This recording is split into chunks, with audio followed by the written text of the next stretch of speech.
Good morning, everybody. Hello, good morning, hello, good morning, hello, good morning. How are you? How are you doing? How you chilling? How you cooling? How you feeling? Welcome to stream. My name is Jovan Bradley. I'm a leftist. It is Wednesday, November 5th. How's everybody doing today?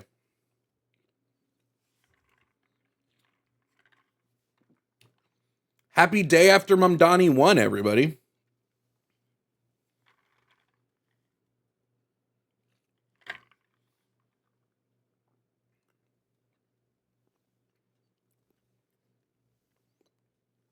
How are you all today? How are you all doing? Doing well? Doing good? Having a good day? Sorry, I'm going to get our music up. Sorry that it's not up yet. My apologies.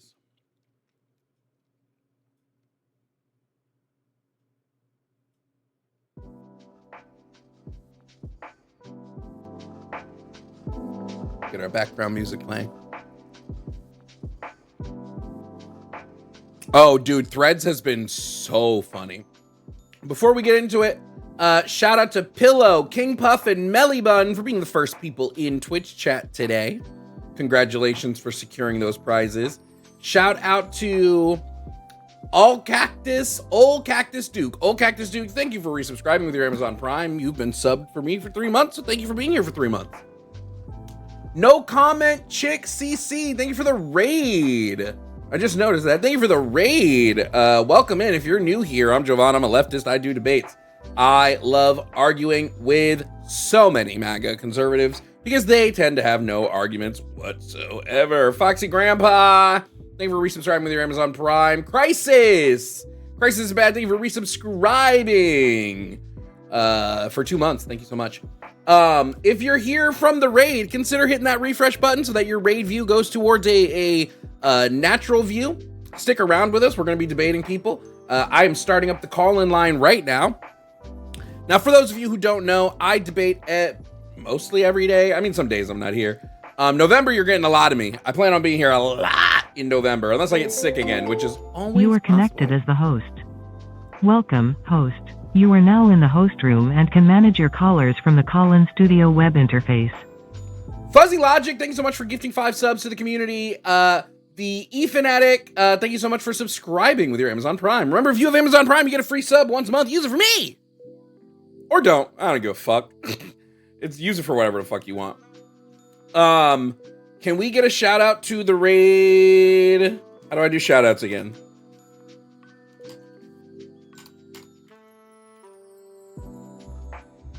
I got it.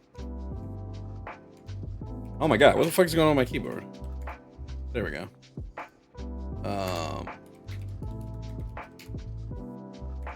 Did that work? Hey, it worked. Let's peep the account. I like to peep the account of people that raid me. What we got going on over here? Oh, we got more lefties. More lefties in the chat. Anyway, we're going to do our debates today, guys. Here are our topics on the board. Get ready. Alan Michael, thank you for resubscribing on Amazon Prime. Or with your, not with your Amazon Prime, sorry. Alan Michael, thank you for resubscribing to Twitch for your 5th month. Shout out to you. Welcome in, new chatters. Joel. Welcome in, Joel. New chatter. Welcome in. Okay. Before I get too far away from it, let me tell you guys what we're doing today. We're going to debate, obviously. Here's our topic, okay? For those of you interested in knowing what our topics are today. They haven't changed yet. I'm probably going to change them soon, but for right now, I'm enjoying the amount of the people calling in on these topics specifically. So, hopefully not Joel Patrick. I'll blow my brains out. Nova Light, thank you so much for continuing your gifted sub that you received before. Thank you so much. So, number one, MAGA is a fascist movement. That is the entirety of what MAGA encompasses, essentially Donald Trump's plan for the government. That is what I mean by that when I say MAGA is a fascist movement. Number two, Trump is a terrible president. He's just bad, bro. He's like policy-wise, he's bad when it comes to foreign policy. He's bad when it comes to domestic policy. He's bad when it comes to, most everything. Number 3, ICE is anti-American. Do not call me if your stance here is, well, I actually think ICE operates the way America always has operated. It's not what I'm saying. I'm saying ICE is anti what America claims to want to be, which is land of the free, home of the brave, and yada yada yada yada yada. Number 4, why do you still support Trump? If you still support Trump, call and let me know. I don't know that you'll have a reason. I can't think of a good reason, but if you've got a reason, call in and tell me. Number 5, trans men and women are men and women, just because, like, obviously, and we can get into that if we need to. And then number 6, pro-choice. Those are my topics on the board today. So call in. The number is on screen, 219-327-8005. The number on the screen, again, for you to know it, is 219-327-8005. Our call-in screeners will be up soon. We've got Pillow on deck today to screen. Everybody say shout out to Pillow, W Pillow. Indigo Carmine, thanks so much for resubscribing for your 22nd month. Thank you for being here. So if you love your energy today, don't worry, it's going to be gone soon. This is my here energy, and then soon it's going to dip. Make sure you've taken your meds today. If you have meds, make sure you've taken your meds. Make sure you've drank enough water so that you are hydrated. And if you don't want to do any of that, then make sure you don't take your meds and you drink a cold red Mountain Dew. We're almost at a level 4 hype train. So if you want to continue the hype over on Twitch, send a sub or gift a sub or subscribe yourself. If you're not subscribed on Twitch, your subscriptions go to helping me out, keep the stream running. If you also want to support, you can send a super chat over on YouTube. YouTube super chats are a great way to support. I also read every single super chat at the end of stream.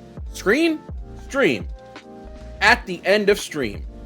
I read every super chat. So if you want to do that, bang, bang.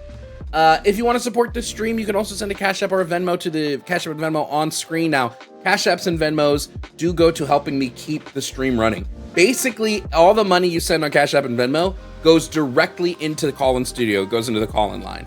Because I'm like, I got to keep the call-in line open so that way we can actually, so I can run a 7-person call-in line with a call screener and all of that. So if you want to support the show that way, that's the way to do it. Okay? Bondi, sup? First time chatter. Okay. Definitely a sus message. Mods will have to keep an eye out on you. I don't like Cold Red. Yeah, Cold Red just sounds funnier. Code Red Mountain Dew just sounds funnier. Hey, Venus Vicious, thank you so much for the 5 gifted subs to the Twitch chat. Thank you so much. Remember, if you are subbed, a sub does get you access to our community Discord. Red Mirror Media is our community Discord. You can join, you can hang out with us. I actually wanted to do a movie night again. We did one. We've been doing more movie and game nights. So if you're not paying attention, in the Discord, me and Katie will sometimes do game nights where, okay, Pillow's in. I'm going to turn off the auto screener. Where me and Katie will play a video game for you guys. Jovan's mutual Zoran, call in, please. It maybe before, like, if it was before the election, I maybe could have gotten him on stream. I doubt I could do that now, but maybe I'll post a thing and just be like, someone tell Azor Mamdani to come talk to my Twitch stream. I say what's up.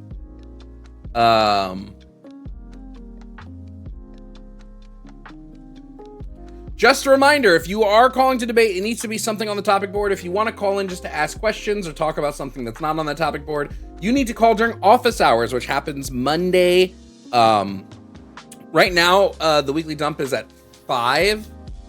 I know producer Steve wanted to change that to 3, but I just don't think that'll work. I think most of you will still be at work and stuff.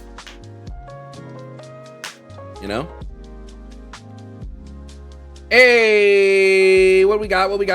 Ellie Blue, thank you for resubscribing for 2 months. Thank you so much. Kill Sikan, thank you for subscribing for 6 months at tier 1. Thank you so much. And Sophie's the Way, thank you for resubscribing with your Amazon Prime for your 4th month. W to you guys. I burped. Now, I do want to tell you guys, please don't think that Zoran winning means we're going to have socialism. It does not mean we're going to have socialism. He's not a socialist. He's a democratic socialist. Those are two different things. Just so that we're all up to speed. Prop 50 also passed in California. That's a big deal. Prop 50 was a redistricting, like a vote. So now that Prop 50's passed, California will be able to redistrict. Did you see the New York Post cover today? Oh God, do I want to see the New York Post cover today? That's the real question.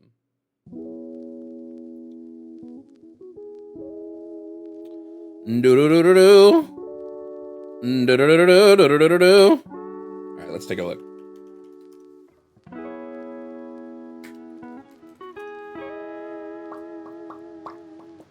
Oh my God, I hate the New York Post so much. This is so stupid. There's no way, bro. What fucking unhinged nonsense. On your marks, get set, Zoe, though. Low key, fire catchphrase. On your marks, get set, Zoe. Low key, that slaps. That goes dummy hard, dude. Maxlog, did you like the latest episode of Has Been Hotel? If it's episode 3, I haven't watched it yet. I've only watched episode 1 through 2. Fun fact, I mutuals with Amir, who plays Alistair. He actually got me into a convention like a couple months ago. He's a dope dude. Met him, he's really fun.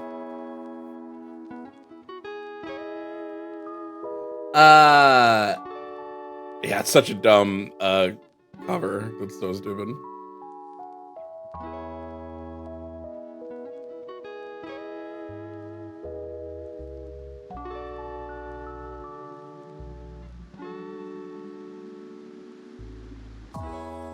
Yeah, I saw JD Vance's brother got his ass kicked. Yeah. Blue Wave, baby. Blue Wave, baby. Amazingly, thank you for giving 1 sub. Thanks so much for getting a gifted sub.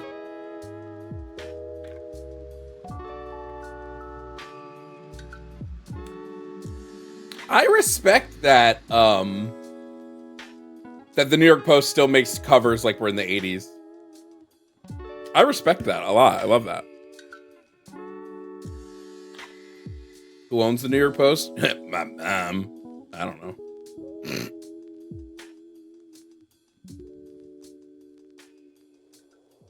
It looks like an Onion post. The fact of the matter is, I can't distinguish the Onion from satire anymore. Silly Jose, thank you so much for the bits. Thank you.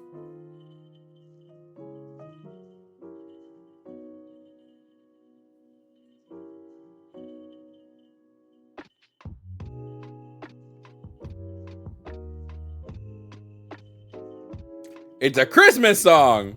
I'll skip it because I know not a lot of people are in the mood for Christmas. God damn, I can't wait till the holiday. Should we have a Christmas party this year? I feel like we should have a Christmas party on stream. I'll dress up in my best Christmas sweater. What video games have you been playing lately? Speaking of which, I gotta load it up. I have been playing exclusively Pokemon ZA. That's all I've been playing. Pokemon ZA. Device is in use by other software. No, the fuck it's not. But also, what would that matter? That's not how this app works.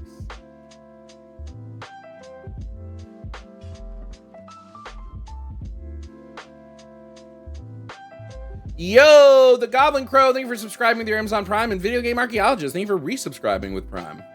I like that name, Video Game Archaeologist. That's a great fucking name.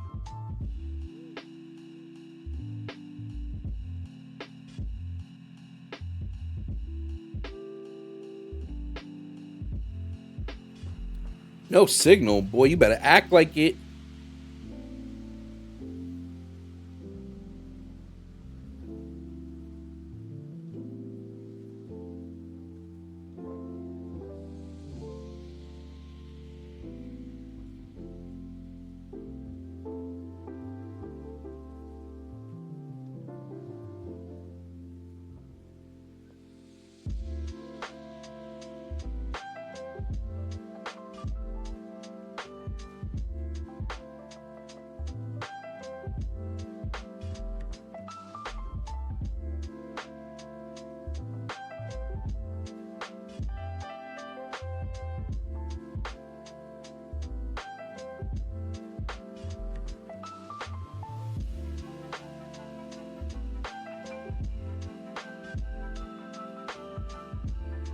Oh, I whited out in Pokemon? What was I doing that I whited out? Okay. Let me get my Pokemon on the screen so I can play. You guys can't see it, but I mean, if you guys wanted to, I could always put it on screen, but like, it's just for me. You would just be watching me try to complete a Pokédex. Let's bring in our first caller of the day. First up to stream, everybody, we have Dre. Dre is coming in to tell us that trans men and women are not men and women. We'll see if Dre is able to substantiate that in any meaningful way. Dre, welcome to stream. If you can hear me, please provide me your age and pronouns. Age 26. Pronouns he, him, but obviously I don't agree with, giving someone your pronouns and stuff. But you don't agree with giving someone, you don't agree with if somebody asks you what your pronouns are to tell them? You think that's weird? No, because I think gender is how people perceive your sex. So whatever pronouns you choose to give them, that's fine if you think that. Whatever pronouns you choose to give them, and they're gonna have an image in their head. And I mean, if they're nice, and if you work with them, I mean. So if I perceived you as a woman, if I perceived you as a woman and just like treated you like a woman and called you she, her, you'd be okay with that because gender's about other people's perception. I'm not saying someone would be okay or not okay. I'm saying that's how it is.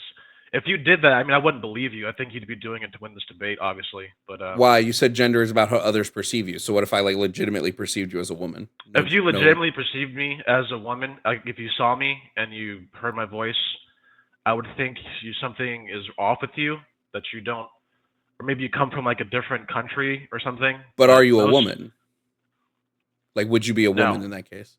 So gender's not just about like how people perceive. Well, no, yeah, gender, but your sex, I think they're different. Sex is what your actual sex is. Like if you're a man or woman, XY, XX chromosomes, and obviously there's like that 1%, whatever that's in between. Yeah, but you said it's how people perceive your sex, right? It's how people perceive your sex. Yeah, gender is how people perceive your sex, and then sex is if you're XX, XY, yada yada. So wait, is it about what your sex is, or about the perception of your sex? Which one is it? Gender is how people perceive your sex. Okay, so if I perceived your sex as female, that would make you a woman. In your eyes, yes, it would. But in my eyes, so wait, so what makes you an? I would be like, okay. So what makes you an actual woman then? Because that's confused. You're saying it's about people's perceptions, but now you're saying it's not about people's perceptions. Yeah. So I'm gonna reframe your question. Let me know if you agree with it. You're asking what makes your sex? Nope. I'm asking what makes somebody a woman. Okay. What makes someone a woman? Well, that's like a clouded question. There's one, if someone perceives you to be a woman, then they think you're a woman. And two is if you actually are a woman, like you're born with the right chromosomes, which I'm going to sound like an ignorant idiot, but I'm pretty sure it's XX for woman, XY for man. Okay, so hold on. I'm just a little confused. So gender is not about the perception people have of your sex. It is. It's about your actual sex. No, gender is how people perceive your sex. So then what makes someone a woman is not having XY chromosomes or XX chromosomes. That's not what makes them I don't think it makes you a woman. It just means they perceive your sex as woman. That doesn't mean you actually are women. It just means your perception is So wait. Okay. Can you we'll back up. Give me a functional definition of the word gender so I understand when you use the word gender what you mean. How someone perceives your sex. Okay. So then the categories of gender are split up based upon that perception. Categories of gender, yes, but there's two. But you can add more if you want. I'm not going to give someone a hard time about it, but I don't actually believe them if they tell me they're a third gender. Well, okay, hold on. But that's not what I'm asking.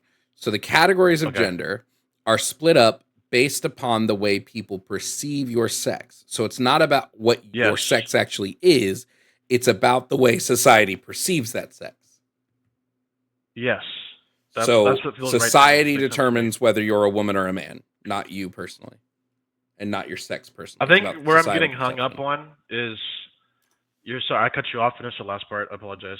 I was just saying, so it's about the way society perceives your sex, not what your sex actually is. Yes, that's what the definition feels right for me. So, like, I think where I'm getting lost with you when you retell it back to me is when you say they're a man or a woman.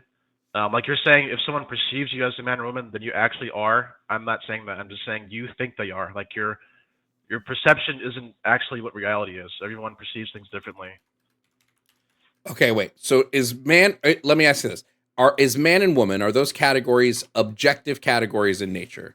Like, are those just objective, like you are objectively a man or objectively a woman? Categories. No, they're categories we made up because they made sense to us. Okay, so they're I think categories we have that some we made up. biological urge to classify things into sex. I think that's some evolutionary thing where you have to identify a partner to mate with. I don't know if that's true. It just feels right. Like, I mean, I'm sure some biologist made a PhD on that. Who knows? But anyways, I feel like we have an urge to categorize things by sex. Okay, I don't disagree with this. The human brain just categories stuff. Well, they categorize them predominantly by gender, but yes, the human brain splits up things all the time. My question is, I'm just trying to figure out, when you say man, woman, are you talking about somebody's own perception of their sex? Or are you talking about society's perception? Like, society dictates whether or not you're a man or a woman. That's a good question. Okay, but the last part, you lost me again. So society will look at you and decide in their individual heads if they think you are a man or woman. That doesn't mean you actually are one. So then you can. So this is my only issue with that is your definition of gender then is not in line with what you're saying men and women are, right? You're saying that men and women are roles that are dictated upon by society and the way society perceives your sex. But even if society all perceived your sex one way, they could still be wrong, which would be opposite of the way society perceives it. Yes, like if you earnestly thought I was a woman, I mean, that's what you think my gender is. That's fine, but I'm not actually a woman. What if you moved to a society and the entirety of that society said, no, you are a woman? That's the entirety of the societal perception. Would that make you a woman? I mean, okay. In this society, are their definitions of man and woman basically identical to ours, or are they different? There could be. I don't know that parameter would change. No, I'm just saying I don't know that parameter would change the hypothetical at all. I see. If I woke up in a Twilight Zone world where everyone thought I was a woman, it would not make me actually a woman unless the definitions for men and women also change, which have nothing to do with how you're perceived. Well, I guess it's not true. Well, no, the definitions would still absolutely be about perception. Okay, but then I just want to point out that your definition of gender you gave me, which is society's perception of your sex, is at odds with what you're telling me now. That's why I'm getting a little confused. Well, okay, I think you think I'm saying that if someone thinks you're a woman, you are a woman. I'm not saying that. It just means they think you're a woman. It doesn't mean you actually are a woman. Okay, then what do you mean by societal perception? When you say that, what do you mean? Basically, if people on the street see you a certain way and they clock in your head, that is a man or that is a woman. And then the next level is like people then does that you actually care about. Wait, but okay, but then that makes you if that is gender, if gender is people on the street clocking you as a man and woman, then that would be what you are. No, what the people on the street clock you as. That's their perception of. But you said gender is their perception. That's why I'm confused. You said gender is that's different their from your sex. Okay, the difference is that's not your actual sex. It's two different. I'm using the words. Do you? So your gender and sex are synonyms to you. They're just the words that mean the same thing. They're different. Gender is the perception of your sex. It's a statement about your actual sex. Sex is not your gender. Is woman a gender term or a sex term? It can be. Colloquially, it's used as both, but I think it's the actual definition is a sex term, but people use it to mean both. That's why I think where we're getting hung up in this conversation is you're using the word, but you're kind of meaning both, and then we're getting broken down. Okay. But the way I'm using it is for sex, but go ahead. So gender and sex, they don't mean the same thing, but woman is but what you're saying to me, this is why I'm legitimately trying to come to an understanding with you on this. I understand. gender and sex are not the same thing. However, comma, gender and sex, people tend to use them the same. You don't agree, though, that these terms mean the same thing. Yeah, I mean, like, colloquial, like, people use words the wrong way all the time. Like, people say literally, but they don't mean literally. Like, colloquial definition of words changes just by the culture. Obviously, that's true. I'm going to pull up. I need to pull up a Google Doc real quick. This is what I really think there's a level of understanding here that I think we can get to. So I'm writing down your definitions verbatim. So the definition of gender is society's perception of your sex. Yeah, I'm fine with that for now. Okay, and a definition. I want to add like some addendum. So to be clear, I think we agree on all politics except for trans stuff. But even then, I believe trans people deserve dignity and respect and love and care. Just the way I don't think we should feed into their self-delusion, which I understand that's a whole nother can of worms. I don't want to get into that right now. Just so that you don't think I'm. Well, I unfortunately we can't just have you say it and then let it float in the air like that, right? Like that. I'm going to disagree with you heavy on this idea that trans people have any sort of delusion, because trans identities are backed up by neuroscience. But I just want to make sure we have all of these terms written down. So what is what is your definition of sex? Chromosomes. I think it's fine. Let me see what like Webster says. Actually, chromosomes. Yeah, two main categories: man and female. Which chromosomes is fine. XX woman, XY man, and then there's like, people who have some weird combination or whatever, which is like a very tiny percentage of the population. Even though there are exceptions, most people understand male and female. Okay, so we'll just say your definition of sex is Webster's dictionary definition. That's fine. If I were to say the phrase "all female are women," would you agree with this? Or all females are women or girls? Would you agree with this statement? Yeah, assuming female. Yeah, is XX person. Sure. Okay. So good. And then the phrase "all males are men or boys." You would agree with this statement as well. That's fine. Then you would agree with the statement "sex equals gender." No. No, you disagree with that statement. Yes. Okay. But you do agree with the statement that all females are women or girls and all males are men or boys. Okay, I think I just fell for a stupid trap. Yeah, okay. But yeah, I'm trap. not using the colloquial definition of the words man and woman. I'm saying woman is a synonym for female, even though people use it differently. I'm using it as a synonym to mean female, sex. Okay, can you define man and woman for me? So that we this isn't me trying to trap you. I'm legitimately trying to figure out where the wires are getting crossed in this conversation. So can you provide me a definition for man and then a definition for woman? Synonym for female. Synonym for male. Synonym for female. They're the same definition. If you want to add flavor text, someone who has a penis and balls, even though there are people who've had their penis and balls removed for whatever horrific reason, they would still, in my eyes, not identify. That's how whatever they want. Okay. I would still think they're a man. So I just want to synonym for female, synonym for male. Are you telling me then that it seems like you're telling me sex equals gender, but just trying not to say the phrase sex equals gender. Synonym for female, synonym for male. Then you would agree following this, right? If we were to do a dialogue tree, if we were to do a syllogism, premise one would be all females have XY chromosomes. Premise two, anything with. Oh, sorry, you're right. No. Yeah, no. It does, because I rag on people all the time for that, so it was my stupid mistake. P2 would be anything with XX chromosomes is a woman. Stop me if you disagree with any of these. So then, conclusion, and follow along with this conclusion. Conclusion: dogs are women. Obviously, I don't follow along with that. What?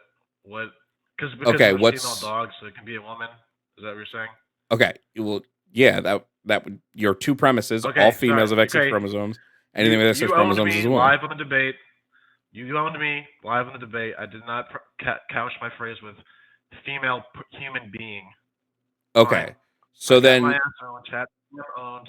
Chat spam transphobe got owned live on stream. I forgot to add human being to my definition. okay, I don't know why you're. I mean, I don't know why you're acting like this, but fine. Because it's Then funny. I got owned. You're right. I missed the human being. I'm getting owned. okay, I'll so stop saying that. then It's annoying. which of the words, female or woman, would we be adding human being to? I'm saying the synonyms for each other. So if you add it to one, it's added to both. So just add it to woman. Oh, okay. Well, then you're gonna say, well, how can they be synonyms if woman is if Well, it's I woman don't know is how I could add them to both. That would mean only humans can yeah be female. yeah okay. I understand.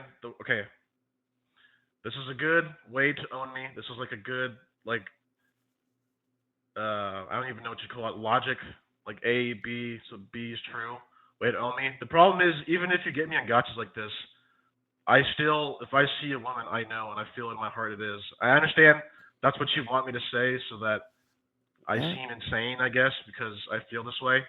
But Well, no, I I don't would really see just the point in I this would just logic say thing. if you're going to agree with me, like, hey, I'm being illogical, but I'm still going to operate in a way that is illogical. Why I don't understand why you would do that. Okay, well then you at the beginning of this conversation, you acknowledged all human beings have this urge to categorize things by sex. Well, So I that's what said I'm doing. gender. I said gender specifically. I think we have like Okay, we so like what to categorize you by think they're gender. the same thing? No, Gender I and don't think sex? sex and gender are the same thing. No. Is gender how you identify, and then sex is what? I would label sex as as biological characteristics of reproduction, where I would label gender as it depends on whether I'm looking at gender internally or gender externally. Gender internally, I would say, is your body's way of identifying and relating to its sex, whereas gender externally is just the traits that we typically assign to any of the sexes via cultural or social differences, as opposed to like biological differences. Okay, and then can you explain what trans people, when they self-identify as whatever, they're changing the internal parts of the gender? When I wouldn't say change anything, right? Like when I look at trans people, a Right. trans woman, for example, has a gender identity that is subconsciously derived in their brain that aligns Right. with whatever their own internal classifications around female are, and that's what makes them a woman. It's because of that alignment. I would say, that to me is a pretty good barrier when we're talking about the external, right? I would say it's just about, um, externally with gender is not something you can be classified as. Gender is something that can only be classified from the self because it's an internal sense of self. We just look at like what the Okay. external typically puts as like phenotypic traits on gender. So like in Western society, it is kind of typical for women to have longer hair. That's just sort of typical of, but that doesn't mean like they need Sure. that longer hair to be a woman. It's just what is typical in that society. Absolutely. Okay. 'Cause I want to dig into something you said, but I'll just concede this logic thing. I have clearly haven't thought through all the definitions of gender and sex, but irregardless, I still feel the way I feel about it. So can we can I concede that, and then we can move to a point you made? Sure, if sure, yeah, okay. Okay. If I remember what you said that trans people will try to change how they look to fit what they They believe a may, woman is. Is that they yeah, might, they may do that. They don't always do yeah. that.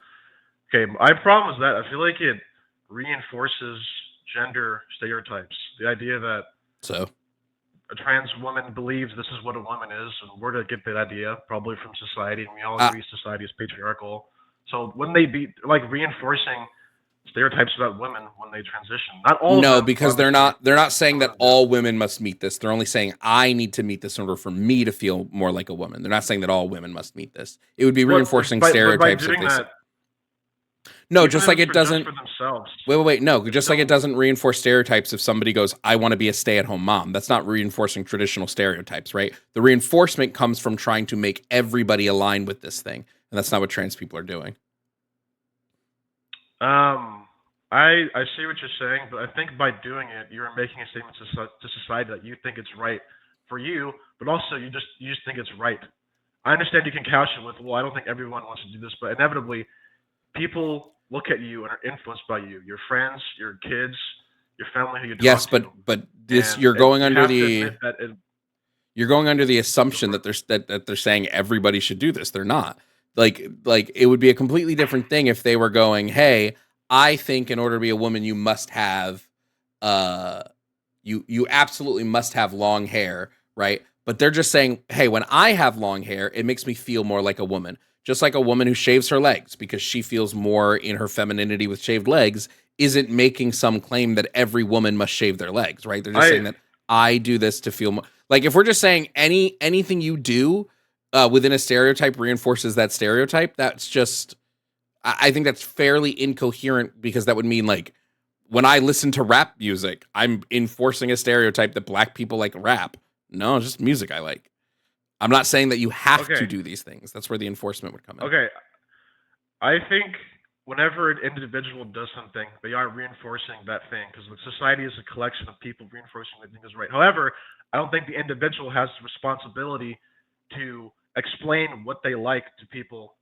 So they don't have to couch what they're saying with, I'm not trying to tell the people they do. However, the more famous and more power you get, the more responsibility you do have to couch. Because obviously, if I don't know who's a famous person, just I can't think of a famous trans person for the trans debate, but I don't know if Elon, this guy is a freak and I hate him, but whenever he says something and I don't know he implicitly gives the thing a write off, even if he says, well, I don't think everyone should do it. If he promotes it or just talks about it, he's influencing people and they will want to do it. Obviously, that's true. I know you agree with that, Yeah, right? no, The Elon part. Okay. I can understand what you mean by like when you have influence, what you do might be considered a reinforcement. But the problem is your reinforcement means that you're enforcing it to begin with. But there is no enforcement in saying I'm doing this Well, for I think me, doing it in and of not for itself you. is reinforcing it. I, Because I'm you I don't have a just responsibility to explain to other people because you're individual. Just the more power you have, the more responsibility you would have to yeah, explain them. I think I would just vehemently disagree. Like even if I'm operating under this, it would still be the case that like trans women are not reinforcing anything. They're just operating in their own individuality. Okay, it's fair, and we just disagree on that. But I mean, but we at least agree that like a famous person, even if they couch their thing they're doing this with, I don't think everyone has to do this. Them just doing it in a public space with the influence they have is reinforcing it because they're famous. Them just doing it in a public space is the reinforcement. I'd probably still slightly disagree with that. Okay, what if like Asmongold was like Asmongold playing a game on stream? Do you agree that that is promoting the game, even if he's not being paid to do it? Him playing it in of itself is promoting it. Sure. Also, if you agree with this, it's not a gotcha. That doesn't mean you agree with everything else. It's just this is No. a But very specific example. even if he is like quote unquote promoting the game, by playing it, he's still not telling you to go buy the game. That's going to be different than like a promotion I where know he's somebody is not like, telling you. no, I know. Yes, I'm just trying to it's different from a promotion. I'm trying to Sure. give a more complex answer than just like a yes or no, right? I think there's a difference here than somebody going like playing the game and people seeing him playing the game and go, that looks fun to me. I'm going to do that versus, hey guys, you absolutely should all go download this game because you have to be playing it right now. I just think these are two different things. Yeah, I acknowledge those are different things. Absolutely. But I'm also saying just playing the game in of itself is promoting it. Even if he says, Okay. guys, you don't have to play this game. So if we agree with there, can we go to the next step and say, if, I don't know, George Clooney is a picture and he's holding like a fucking Nintendo Switch or something, it's going to make people want to own a Nintendo Switch. Even if he's like, guys, I don't even think you should buy one, but I have one. Like, obviously, it's going to, like, the advertising industry is a trillion. I mean, that's probably exaggerating, but it's so much money. Like, the reason why Twitch is making money is because they can make people advertise, honestly, by what you're saying, like promoting a product, or even subconsciously, by people just playing a game. So yeah, but so I just feel like I just feel like this isn't like anywhere near accurate to like a trans woman, because the whole premise of this is, are trans women reinforcing stereotypes when they affirm themselves in their gender identity? And if you're saying like they are because they're doing this thing, right? They are reinforcing stereotypes because they're, then that would mean every single woman on the planet who allows their hair to grow long is now reinforcing stereotypes. Yes, they also are doing that. I'm also then I would anti-makeup. Well, then I would just say there's no inherent harm in this. So like, why do I care if they do it? Yeah, there's no harm in women wearing makeup are getting others to wear makeup if they want to. There's no harm in that. So like, what's the issue if they're doing it? Beauty standards are a crushing and oppressive force for women, and makeup is designed to make you look younger, more fuckable, and happier. And women aren't always younger and happier and want to fuck. So you're putting on a facade to make you be perceived that way, so men treat you better. I'll have you know that in your, because you get treated like shit. It just feels like in your stance to be somewhat anti-misogynistic, you're deciding to then in turn be misogynistic, right? Because women have autonomy. Yeah, like if a woman likes wearing makeup for themselves and they like wearing makeup, like I won't agree that the makeup industry pushes towards younger people, and that even men, they prefer women in makeup because, again, like you said, it does make women look younger. Yes. And most men have this fucking weird hang up about fucking teenagers. But like, there are women that use makeup as expression. There are women who use makeup as art. And what you're saying almost discounts all of that, because it's saying the mere use of the makeup is the problem, not the industry behind it, which is different. I'm splitting makeup into two categories. There's one category where it's designed to make you look like you're not wearing it and just make you look younger and hotter and fuckable, all that kind of stuff. And there's makeup where, like a clown makeup or drag or whatever, where obviously this person's wearing makeup. I have no problems with that for costumes. But if you're trying to make yourself look younger or fuckable or less sad or less mad and happier so that men don't treat you like shit, that is, I understand why. Okay, this is going to be where the disagreement is then. One more thing. Okay, one more thing. I understand that as a woman, if you die on this hill, your life will be worse. So asking the first person to not wear makeup is a huge ask. But hopefully someone does it, and then it all follows. There are plenty of women who don't wear makeup. Again, what you're doing is you're taking women's autonomy. Hold on, stop. What you're doing is you're taking women's autonomy. You're taking the people that like prefer to wear makeup just because it's for them, and you're saying, no, actually, it's all to be fuckable. Actually, the reason you're wearing makeup is because you want to seem more fuckable, and you're just reducing women down to the view of men. There are so any woman that says they wear it for themselves is lying to themselves. Okay, so you're a misogynist. That's like mean. Well, no, it's just misogyny. To say a woman's lying to themselves? Yes, it's misogyny to say that a person who has autonomy over themselves is only doing something so that men will fuck them. Yes, that is misogynistic. And if you can't see that, that's it's wearing makeup. No, it's not. No, to be clear, it's to appear fuckable, appear younger, so they get treated better. That's different from get fucked. That is different. No, that is still misogyny. How is that misogynistic? Because you're taking their autonomy away and saying the only reason they're doing this is to appear a certain way for men. That's misogyny. You don't see that as misogyny? Like, are you? Okay. Like, if I I love if I tell a group of people to do something. Wait, if I tell a group of people that, hey, you guys should do this thing, that is like an ism or whatever, an ist against them. What? Doesn't make any sense. What? What are you talking about? I mean, it definitely can be. I can see people reframing it. If you tell it, no, it's not that you're telling them. No. Stop. It's not that you're telling them to do something. It's that you're saying if they tell you that the reason they're doing it is for them, they're lying to you. That's misogyny. Oh, I see. Okay. You're saying the reason Well, they it's true only that the only people reason they can. do it is for men. That's misogyny, man. How do you not see that? Well, it's to get. It's to so their life isn't worse. It's not That's to like. It's to impress women just because, but not to you're impress women still themselves. centering So that around so they don't get treated worse. you're still centering a woman's autonomy around We how live in a men feel about patriarchal them. society where men dominate and ruin everything. That doesn't So it mean follows if a woman wants to yeah, no, survive in this that lifetime with an doesn't okay life, then they mean have to wear makeup. that doesn't mean that the reasons why someone does something is to cater to the views of men. What about women that wear makeup that is completely antithetical to like standard Western beauty practices?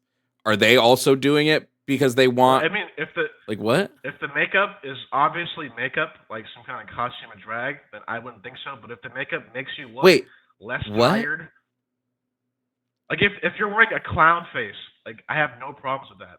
The person's wearing drag makeup where like the colors are so bright it is clear this person has put makeup on their face. That is different from someone using flush and making your lips very red to appear younger and Yeah, happier and homeboy, more sexually available. this is just misogyny, my G. Like it's Uh, misogyny I don't think painted so. as altruism. Okay, I mean it's true that people can delude themselves, right? Like you agree with that?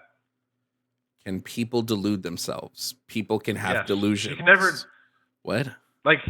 I don't mean if you're deluding yourself, it doesn't mean you're crazy. It just means people have a hard time understanding how they feel. That's just true, and you can delude yourself into feeling a certain way. So I don't think it's so. I don't think it's misogynistic to say a woman is thinking something she's not thinking. She can say the same thing about me, and it's fine. I don't think it's Wait, a it bad is thing. Like it's good. misogyny. It's not misogyny to know somebody and say, I think you are deluding yourself personally because I know you and I know how you actually feel about this situation. It Oh, but is if I apply it to like a misogyny broad brush to all to, women, yes, okay, it's misogynistic to say that's all it. women are acting this way because they want the favor of men. Yes, that is misogyny. Like, All women that wear makeup that is like it's like sneaky makeup to make you seem like you're not wearing it, or one not maybe the sole reason, but the majority reason, I, the I, major reason is they I want to disagree with you. not be treated poorly by men because we all know men will treat women that they don't want to fuck worse. I'm So gonna to not have your life, I'm going to vehemently disagree. I think that you are very obviously falling into some internalized misogynistic traps, and I hope that you can work your way out of that. But we've been talking for 30 minutes, and the women in the chat don't seem to want you here anymore. So be easy, be breezy, be beautiful, be cover girl. Because apparently women can't be without wanting men to fuck them, I guess.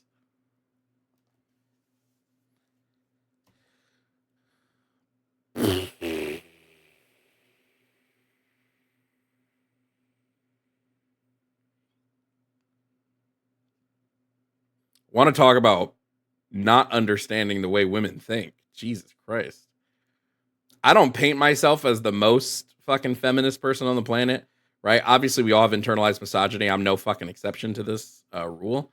I say and do misogynistic shit, right? Like all men do, but like the blatant of that one were kind of crazy. Housekeeping. Maxalog, thank you for subscribing with your Amazon Prime over on Twitch. Joel Severed, thank you for subscribing for 1 month over on Twitch.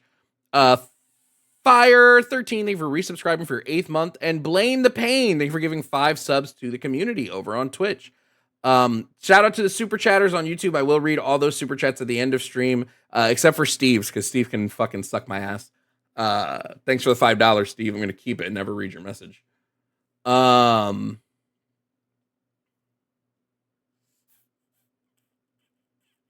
Oh, Blame the Pain with Steve. Okay. Steve, I'm going to be honest with you. Listen back to this call after I post it. I think you are going to be possibly embarrassed. I would listen back to the call after the fact.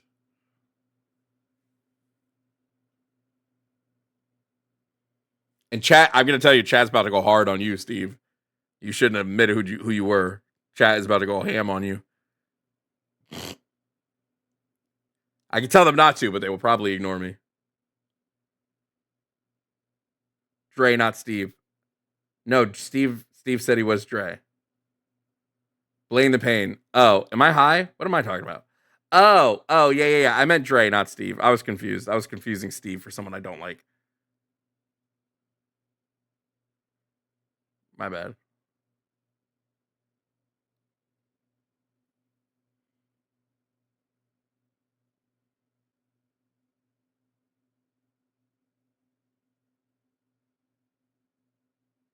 Bro, there's no way your bio says add me on Snap, girls only.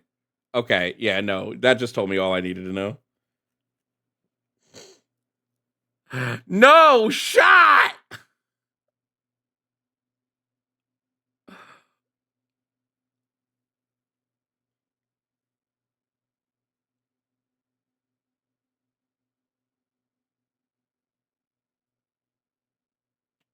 Yo, add me on Snap, girls only is the craziest shit I've read all day, dude.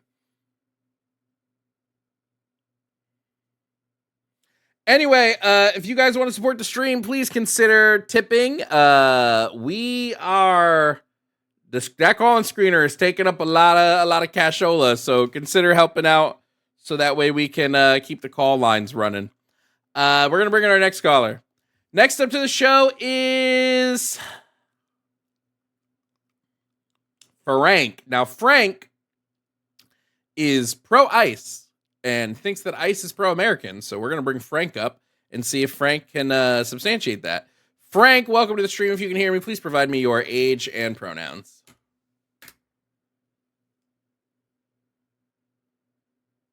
Frank, hello. Frank, you've been waiting 43 minutes. Are you there? Frank going once. Oops. Oh, sorry about that. My phone was on mute. Okay. Age is 30. He, him pronouns. Okay, Frank, age 30, he, him pronouns. Now, Frank, you are pro-ICE, and you want to know more about my anti-ICE stance. Is that correct? Yeah, and I will say, loosely, I call myself pro-ICE, and that's kind of where I want to get more into the nuance with you and kind of see exactly, because summarizing something in one sentence, ICE is anti-American. There's a lot of nuance that I think we can kind of dig into. Uh-huh. Okay. So, just basically my question, not to cut you off, sorry, but as a general institution, that we have a federal law enforcement agency that deports illegal immigrants. That construct itself is something that you think is anti-American, or is it maybe practices that we're seeing more prevalent right now? I think that the current practices of ICE are anti-American. I mean, at the end of the day, I'm against any sort of state-sanctioned violence against the people. I think state-sanctioned violence against the people is just anti-people. I won't say it's anti-American, but the ICE has been around since George Bush, and they haven't been weaponized or militarized in the way that they are now. So it's more the expansion of the militarization of ICE, the way that ICE is just sort of casually ignoring people's constitutional rights. It's the way that ICE is just, in my opinion, ICE is just a testing ground for Trump to see what he can get away with in terms of arresting people and seeing what people are willing to put up with. And I just think this is vehemently anti-American and comes straight out of a Mustache Man's playbook. Yeah, I see those points as well. I mean, almost everything post 9/11 kind of became like, hey, how much can we dig deeper? Things like the Patriot Act. What with the NSA, what can we kind of dig deeper? Limit the citizens' rights, kind of keep encroaching and more encroaching. But I think just fundamentally, ICE as an agency itself, should belong as part of our federal law enforcement. I mean, the entire purpose and sanctity of a country is that, it's this mass social construct that we're all a part of, that we're going to abide by the laws, we're going to pay our taxes, we're going to do X, Y, and Z as a collective with a shared identity as a country. But when we have an unprecedented amount of illegal immigrants coming into the country, the scary thing is, not to portray them as these villains like Trump does, where, they're all rapists or sorry, I don't know what I could say on your podcast, but, they're all this, they're all that. Obviously not the case. But when we don't know how many people are in our country that are not actually playing the system that we are. It's kind of concerning. What's concerning about it? I mean, just illegal immigration as a whole can provide like a litany of negative things to a country itself. Not just against the country itself, but also the people that can be exploited when they do enter the country. Yeah, I mean, what specifically? That's what I'm asking you. Like what specifically could exploit someone that's an illegal immigrant? No, I recognize that there's exploitation. That's why I think anybody that's here undocumented should just be given ITIN numbers by the state, so they can't be exploited financially, and they shouldn't be threatened with deportation because the threat of deportation allows them to also be exploited. So at any point, so your stance is that at any point in time, our country, regardless of what the actual citizens believe as a majority, if you find one way or another to get your way into the country, you should just be able to stay here. That's just where I think there's a lot of middle ground on this issue that I think people are. I think that if you do not have a history of a violent past, yes, I think you should be able to stay here. Personally, I think we should open the borders to essentially the way it was during Ellis Island. I think come in, you'll meet at a checkpoint. They'll check if you have a criminal past via whatever country you're from. If you're from a country that doesn't work with us to link up our systems, like we could have it be where Mexico just sends us their data immediately, so we know, right, if somebody has a criminal past. If you're from a country that won't do that, then there might be a different way to get you in. But if you are from a country that does that, you come in. If you have no violent criminal history, I will be very different when it comes to like civil criminal history or like non-violent offenders, things like that. But if you have no history of violence, come in. You can be in here. You can work. You can do whatever you want. You'll be labeled as non-citizen, and after 1 to 2 years, you're automatically granted citizenship if you want it. You can decline it, and then you don't have to be a citizen. You can still live here as a non-citizen. There just might be some differences in the way you're, like, obviously you won't be allowed to vote. You won't be allowed to access like benefits in the same way. We may have non-citizen benefits, but they'll be a little bit lower. And if you don't want to be a citizen, you don't have to. If you do, then you automatically become one. No ifs, ands, or buts. My kind of question with that comes in line where, like obviously you put out this open border. Anyone can kind of come in and have this pathway to citizenship, which I think does need a reform. Like the fact that there's millions of people waiting years and years to become an immigrant, while watching, what really truly is just people skipping the line and kind of getting away with it. I mean, that's kind of what our system is right now. Whether you like it or not, that's. Well, yeah, I think if the line is unfair, skip it all you want, personally.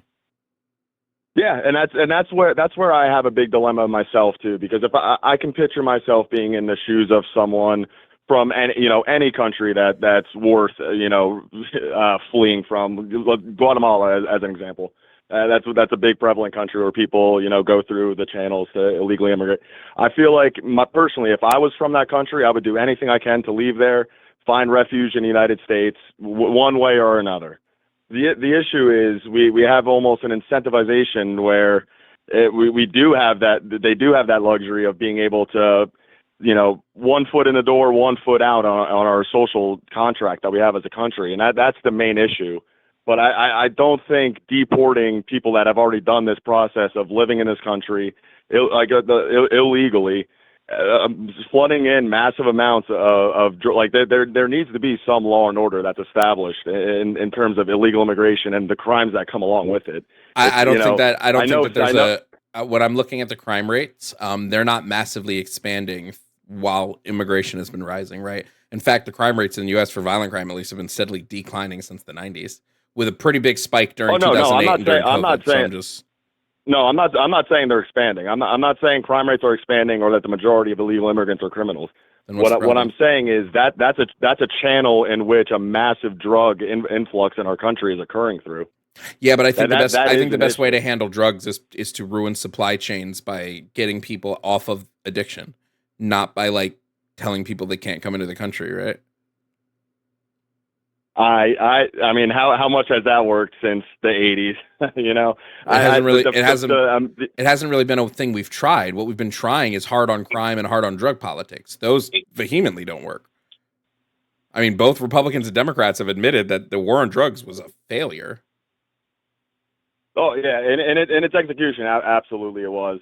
I just don't view I just view us like as a country. You have inherent things that should be granted to you. That I know you want to talk about reform and what we could be doing better, but what I'm saying now is that in the current system that we have, which is not perfect, there does need to be some federal agency that is deporting people that come here illegally. That's just basic law and order to protect the security. That's the reason you have a country, is to know who is within your borders, who is not. Yeah, but my question I'm asking you the why. I'm asking you the why we need to do that. It just doesn't feel like you can give me like enough of a concrete answer to that.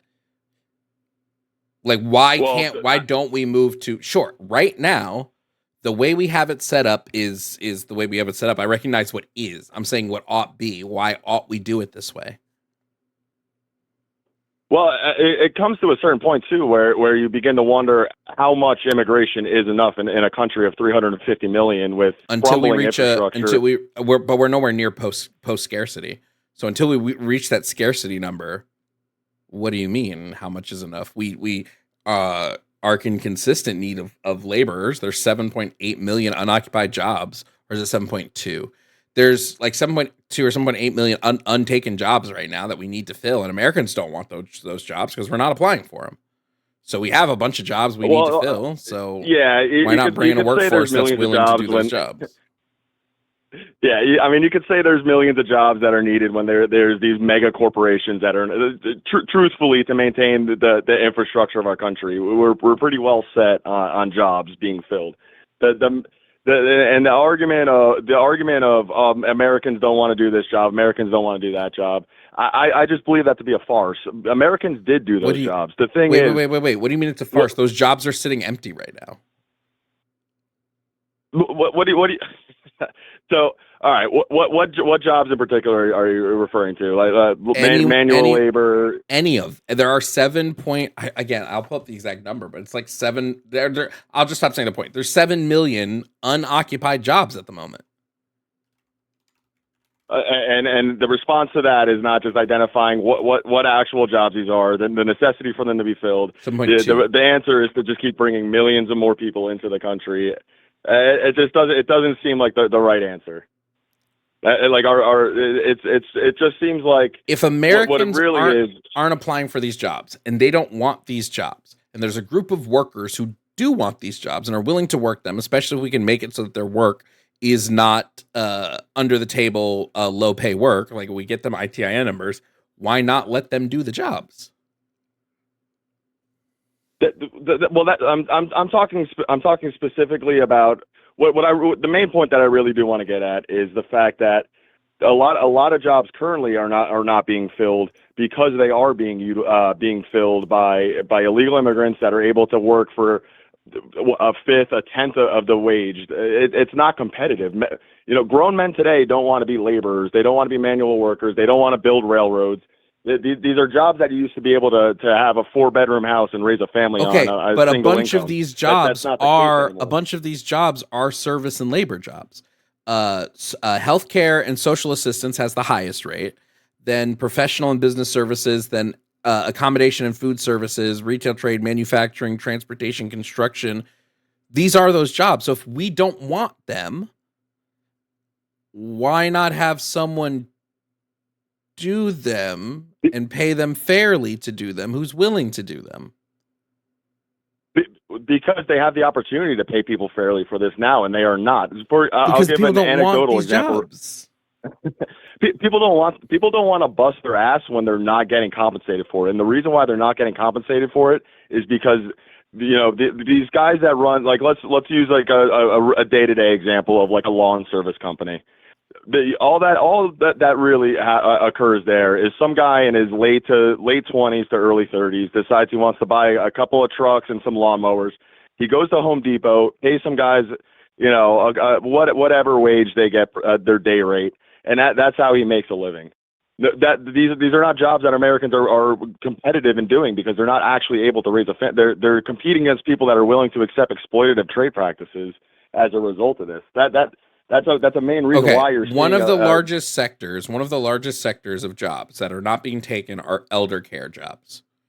What would be the issue with having people do that? Like most people have elders in their lives, they can fit into this job fairly easily. It's not that poor paying of a job.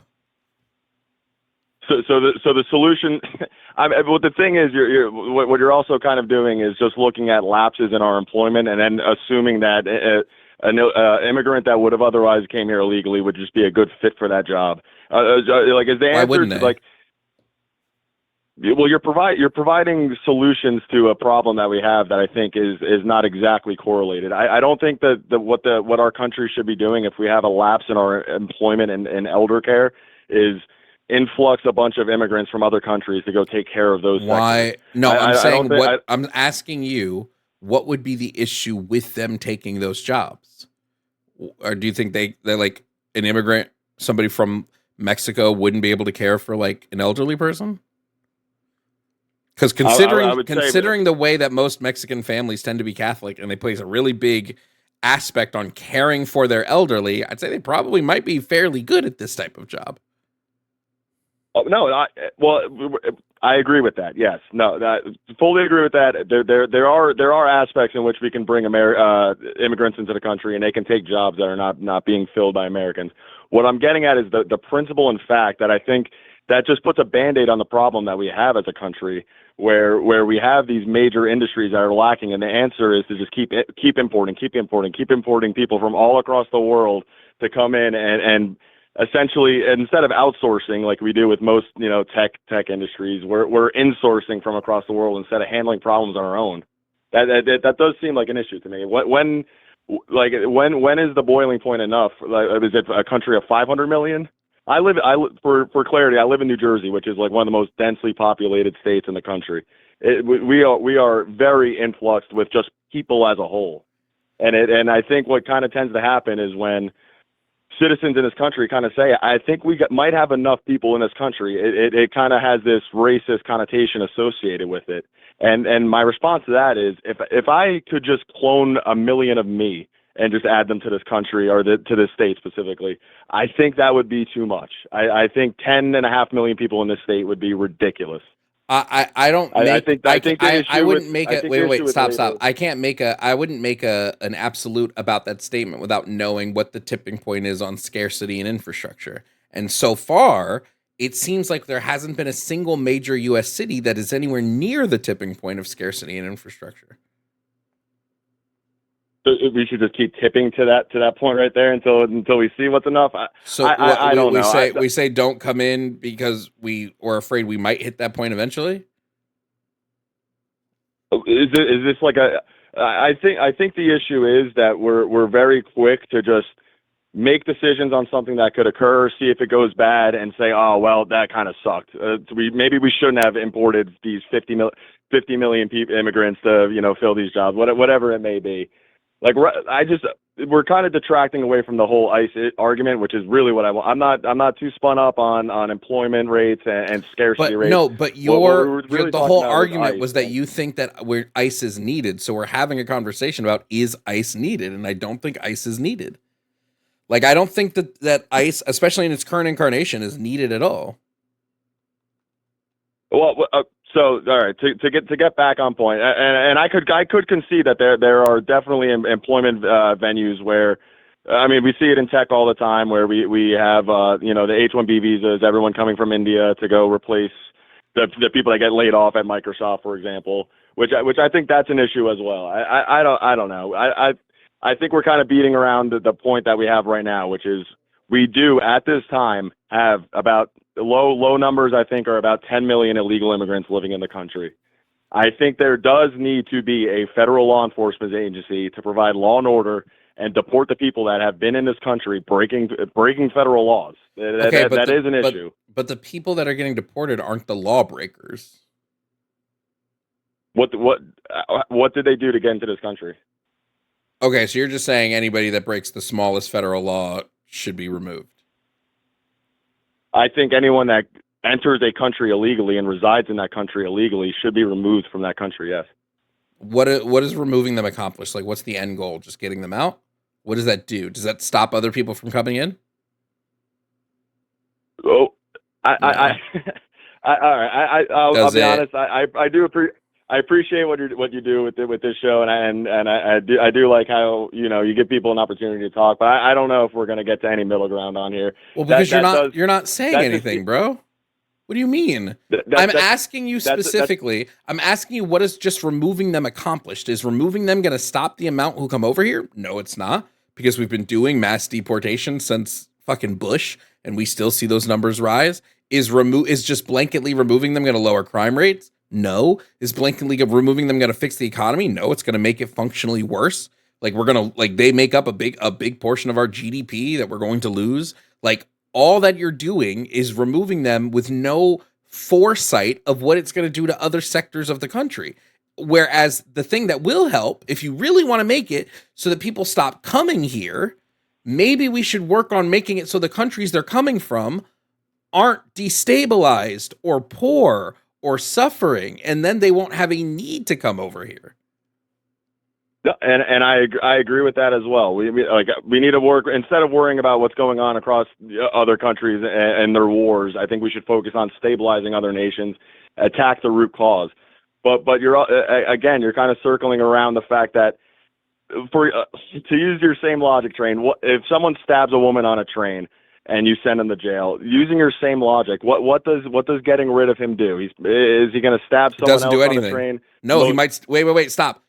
This is the person. I'm not the person you want to have this conversation with, because I'm vehemently against prisons, period. Because just sticking someone in prison doesn't do anything. It doesn't lower our recidivism rate. They still commit those same types of crimes in prisons. Yeah, just throwing them in prison does nothing. Rehabilitation helps. So I would just take this concept and apply it to countries as well. Hey, maybe we rehabilitate the country so the countries have decent economies, and then the countries are stabilized and all this, and people won't want to come here as often if that's your goal. Just removing them accomplishes nothing. The thing is, I just don't see us providing, we'll say, one of the biggest countries of our illegal immigration being Mexico. I don't see us providing enough aid, support, any metric. Wait, but now you're back to an is conversation. We're not asking an is, right? You're saying we should do this. We should have this thing. And I'm saying, okay, how about instead we should have this other thing? Do you agree that we should have this other thing? You're going, well, there's no way our country's going to do that. Okay, but that's not what I'm asking you. I'm asking, should they? What ought be done? You're saying what ought be done is we have an enforcement of ICE to get out people that are here illegally. I'm saying that what you're saying we ought do doesn't fix the problem. The thing is that there's no other. We don't have any other we don't have any other administrative ways to prevent, that are successful in preventing people from coming here illegally. Other countries do. This is a very weird time that we have where I'm sorry. What other countries have that we don't? They actually strictly enforce their immigration. How are we not strictly enforcing immigration? It's illegal, and if you get caught here illegally, you go to jail and get deported. How are we not strictly enforcing it? We have about a low ballpark number, 10 million. That doesn't mean it's not being enforced. That just means that there are people that are still here that we haven't gotten out yet. That doesn't mean it's not being enforced. We're a larger country, so of course we're going to have larger numbers typically than other countries. Like just if you just go by rate. Right, of course we're going to have higher numbers. We have a bigger landmass. We have a larger amount of citizens. We have a larger economy. But what I'm asking you is, what do they have administratively, like you've claimed, that we don't have? One, they have a much higher barrier to entry to even get a work visa. Particularly, look at Norway or Poland. Whoa! What do work visas matter if we're talking about illegal immigrants? Because I believe it's a vast majority of illegal immigrants in this country are just people that have overstayed their visas. Okay. It has a lot to do with immigrants. So you think we're too lax on handing out visas? What I think is the vast majority of people in this country do not want to live amongst illegal immigrants. Okay, that's And a different people, that's a whole different conversation then. First of all, I don't care that that's just an appeal to majority, right? I could care less if the vast majority want this, right? What I care about is what actually leads to more positive outcomes. The vast majority of this country tomorrow could be like, we want slavery back, and I would still say, no, go fuck yourself, right? Well, yes, got it. I know there's an argument between democracy and mob rule, but you're claiming that a federal law enforcement agency that we have that's congressionally approved and voted for by Americans is anti-American in some capacity. Yes, because it does not lead to better outcomes for American people. It does not. So therefore, I don't think it's pro-America. If it instead leads to if pushing for ICE instead leads us to increasing our deficit, lowering our GDP, losing tax revenue, losing people who've been in communities and been working and living. Yeah, I think this is a negative and this is anti-American. I think you're a little overinflating how much GDP and tax revenue illegal immigrants do bring into this country. Undocumented households generate $100 billion in tax revenue, and that's a drop. And that's a drop in the bucket of our tax revenue. That's $100 billion is a lot of money. I don't care what the percentage is. That's still a lot of tax revenue loss. That's a lot of programs that are now going to go underfunded if we lose all of that money.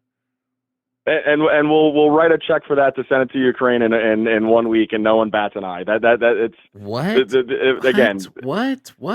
First, this is a nonsense. Like this is such a whataboutism. Like obviously, like whatever we spend it on, we would still lose tax revenue. So there's more tax money that has come out of your pocket because of a loss of tax revenue. It's still a deficit. We're going to put ourselves into a deficit. I have not done a single. What whataboutism have I done this entire time? You're detracting from having a law enforcement agency that provides law and order to a nation. What whataboutism have I done? I've not done a whataboutism. I've said that the outcomes of this agency don't work. So what should we be doing instead if the outcomes of this agency are negative? You don't know what whataboutism means. Please don't use terms you don't know. You've used the word "what about" in the sentence that you cut me off that I was saying. You said, "Oh, well, what should we do?" Instead, that's not saying what about this or what about that. It's what should we be doing when it comes. If your overall claim was this is a needed force in America, and I'm pointing out that it leads to negatives, therefore it wouldn't be a needed force in America because it leads to negative outcomes. This isn't a whataboutism. This is tackling your argument. This is quite literally boiling your argument down. What I'm saying is your argument towards me about not having I guess with the abolishment of ICE, we just wouldn't have any deportation agency whatsoever. What I'm saying is what? We were deporting people before ICE. We don't need ICE to deport people. Just FYI, we were deporting people before ICE even was a thing. I know, but they are the law enforcement agency responsible for deportation. Now that's what I'm getting at. What I'm saying is, instead of having a law enforcement agency that provides law and order to a nation that says, hey, if you come into this country illegally, you will just get deported. That is part of the process of the social contract that we're all a part of. Whether or not it leads to, if you want to make the argument that it leads to social net negatives, so be it. There is a principle matter that's important to have law and order in a country. That is the purpose of one. Principle is, if the principle is not a logically solid principle, why should we still have that principle? That's dumb. What I'm getting at is your logic is, oh no, we actually shouldn't deport people that are breaking the law, coming in here illegally. We should actually just dramatically reform everything with the immigration process that we have. That's not my argument. Is with what method of dealing with this will lead to more positive outcomes for Americans, and mass deportation does not lead to positive outcomes. It inherently leads to negative outcomes. So you're saying, I don't care if this causes people to suffer, we still need to just do it, which is a backwards way of thinking. Instead, we shouldn't say, let's just try to force our worldview into things. Instead, we should say, what things benefit, or what things not benefit, but what things actually go to helping Americans, and how can our worldview shape that? But like at this point, we've been going for damn near 30 minutes, and I'm just gonna move on because like we're not getting anywhere, and you just keep saying we need this without substantiating that. So thank you for being here. Enjoy the rest of your day, Frank. Like what? I'm for better outcomes for Americans. That's where I stand on this. Anyway. Shout out to Alan. Alan wanted us to move on from that call. So everybody say W Alan in the chat. Shout out to Alan for supporting the show.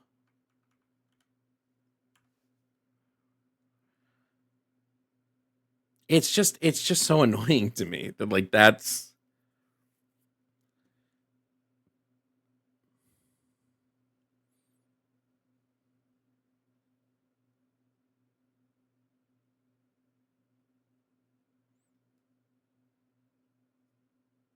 Jovan, we need less black people here.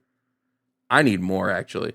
Shout out to Toke the Ninja. Thank you for subscribing to your Amazon Prime over on Twitch. And Mr. Pipe Dream, thank you for the gifted subs. Or not subs, gifted bits. Thank you for the bits. Thank you for the super chats, guys. I'll read those at the end of stream.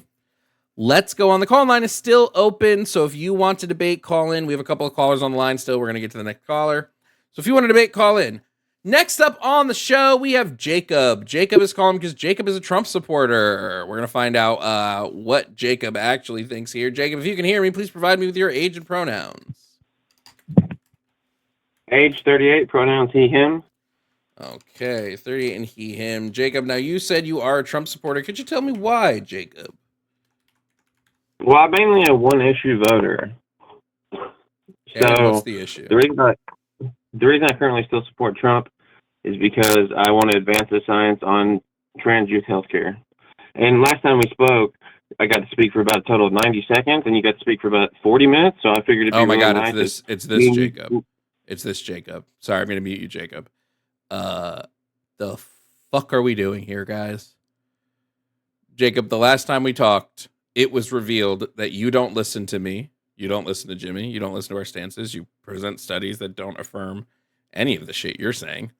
And now here you are back again on my stream individually to try to say, I want Trump to advance youth gender care, which we all know he's not doing. I'm unfortunately, Jacob, not willing to give you the time of day. We've talked multiple times. I think the last time me and you, Jimmy, talked on Sunday, I did enough to sort of show your stances and how you research. So, no. Sorry. Not today, bro. Jacob's lack of have Jacob call Takis. Let Arden have to deal with him. That's so much more fun. I should have just called Arden and been like, yo, get on stream right now. Let Arden deal with Jacob. I'm over it. Like, bro. Too many times. We've talked to Jacob too many times. I can't wait till Jimmy posts that video. I need that fucking video of my last call with Jacob. I'm going to have to give a rule to the screeners and be like, anyone named Jacob, you need to make sure that they're not that Jacob. Because goddamn, homie. Boundaries.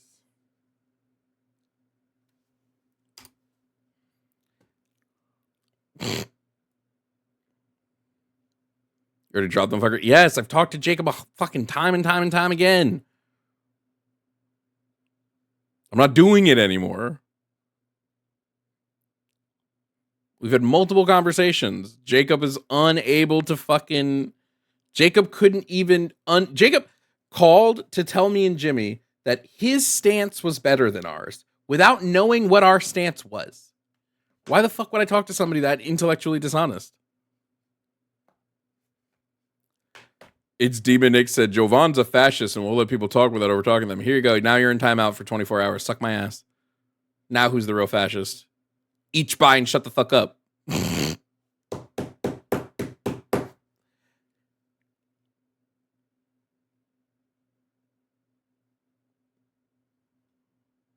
Arden definitely does not deserve to suffer, Jacob. No, it's true. It's true.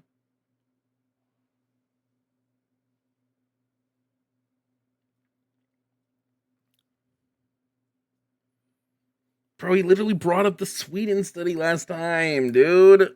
The minute someone brings up the Sweden study, I just discredit anything they're about to say because clearly they don't read.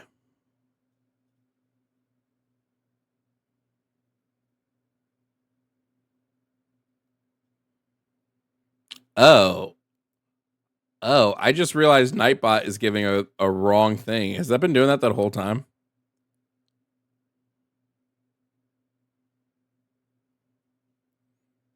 Has my Nightbot been broken this whole fucking time, dude? My bad. Anyway, next up on stream, we're going to bring up somebody. Their name is The Ponderer. And The Ponderer thinks trans men and women don't completely fit into the category of men and women. Let's find out what they believe. Hello, Pondy. Can you provide me your age and pronouns, please? Hello. I'm 19 years old, and I go by him. Okay. And do you disagree that trans men and women are men and women? Really? I'm on the fence about it, but not really. Okay, then what do we have to... Oh, I'm confused. Okay, sorry. But my main contention is your definition of a woman, which goes as somebody's gender identity, which aligns with their personal schema on the female sex. Did I get that right? Correct. On the second part, with aligns with the personal schema on the female sex, what exactly does that mean? Because I've tried to think on what that could mean, and honestly, I am confused. Okay. The easiest way for me to explain this is not to tell you over the call. It's to have you go watch one of my most recent videos. Because in that video, I literally break it down in like a lecture type way. So there's a video on my page. Let me pull up the actual name of it. It is called... Anyone remember what the... A new Five Nights at Freddy's 2 trailer came out. Oh, shit. Anybody remember what the name of that video is? Let me see if I can find it. I dropped it last month. Are you singing? Oh, yeah, you said... Yeah, I'm sorry. Okay. The video is titled "Why Necessary Conditions Destroy Anti-Trans Logic." If you go watch that video, I explain in detail what schemas are, how schemas work in the brain, how this correlates with like women and whatnot. Go and watch that. And write down any questions you have about that. And if you have more questions after that, call me on a Monday. It's like at 5 p.m. Eastern when I'm doing my office hours. All right. All right. You've left me with much to think about, or should I say, ponder. All right, everybody. Live with your heart and use your head for everything else. All right. See ya. Okay. Goodbye. Oops. I disconnected myself from the stream. You are connected as the host. Welcome, host. You are now in the host room and can manage your callers from the call-in studio web interface. Did he say ponder everything? That's funny.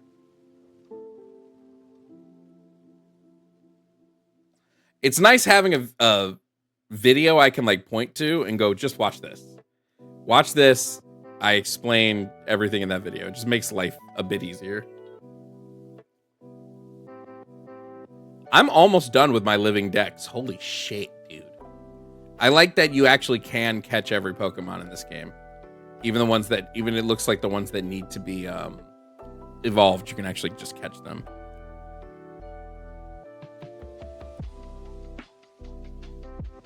You got your wheezing twump one. Fucking whoopee.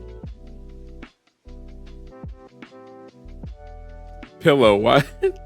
How did that work out, Pillow? How did that happen in the screener? It's kind of funny.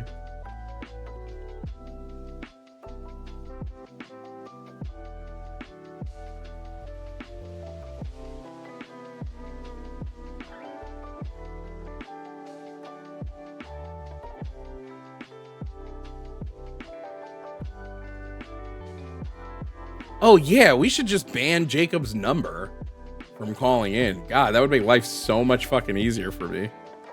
Just to fucking shut his ass up, dude. So sick of fucking Jacob.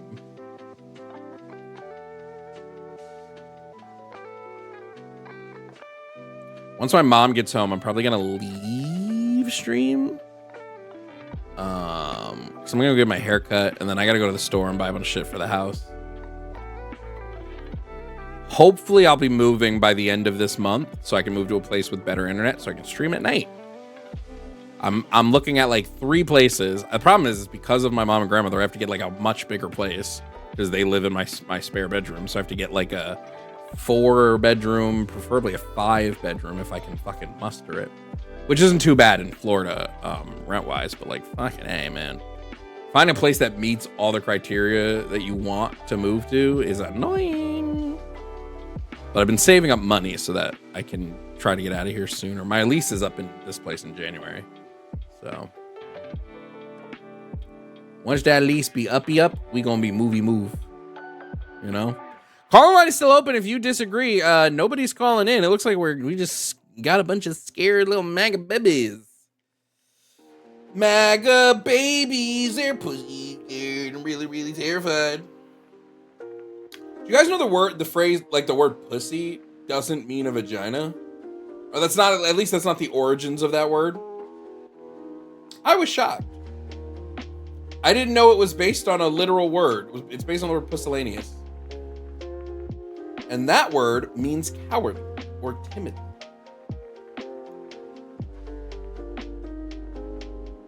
Yeah, it's just not a great time to buy at the moment. I also don't know that I ever really want to own a car.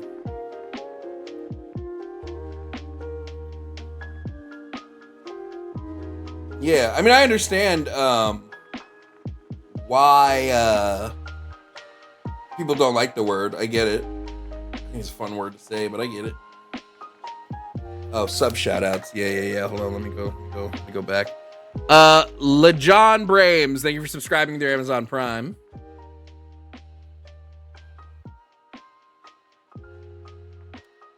Slut's original word origin is from sluttin'. That's fucking funny.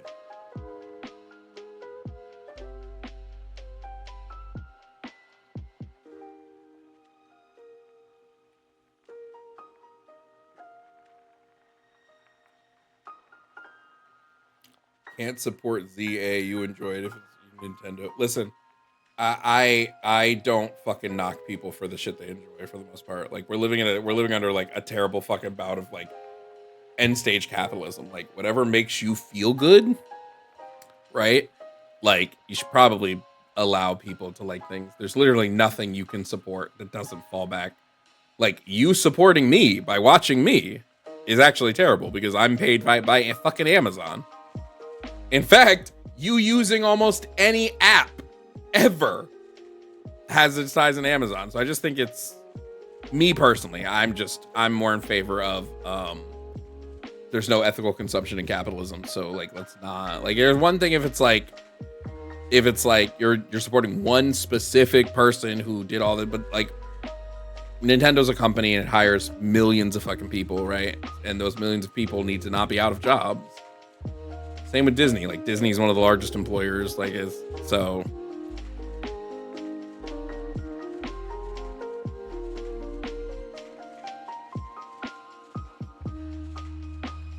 And then I think controlled boycotts are pretty good. Like if you're boycotting for a specific reason, you're saying, hey, we're pushing a boycott on this because it specifically is going to do, and we're calling for this. I think that's fine too. I think that's more like boycotting Starbucks and calling for Starbucks to stop unionizing is a good thing.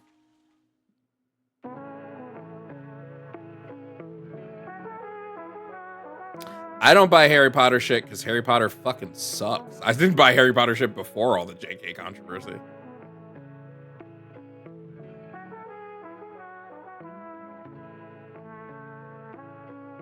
You know, like when everybody was like, we need to boycott Harry Potter, I'm like, just now stopping like watching Harry Potter? Harry Potter fucking sucks. Harry Potter is one of the worst fucking franchises on planet Earth. It's so stupid. Why don't they just use fucking guns? You know what's faster than screaming Avada Kedavra? A bullet.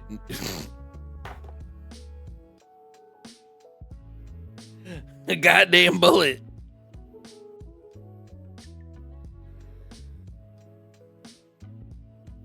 Thoughts on a general strike? I've been hearing. I don't think we have the manpower to do a general strike. We need to do targeted ones. And it's just about enough organizing. I just don't know what the best way to do that is. Like, I wish No Kings could essentially organize a good enough. Like, if we could get the amount of people that went to No Kings protests to organize a blackout day, that would be fucking huge. I don't know if we're going to.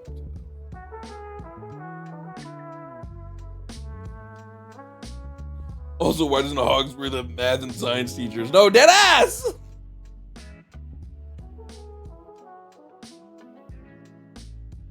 Do you have a VOD or YouTube video of your personal favorite debate you took part in? Not really. Because it changes so often. Right now, the one I like the most is where I shit on that racist dude. It's my favorite one so far.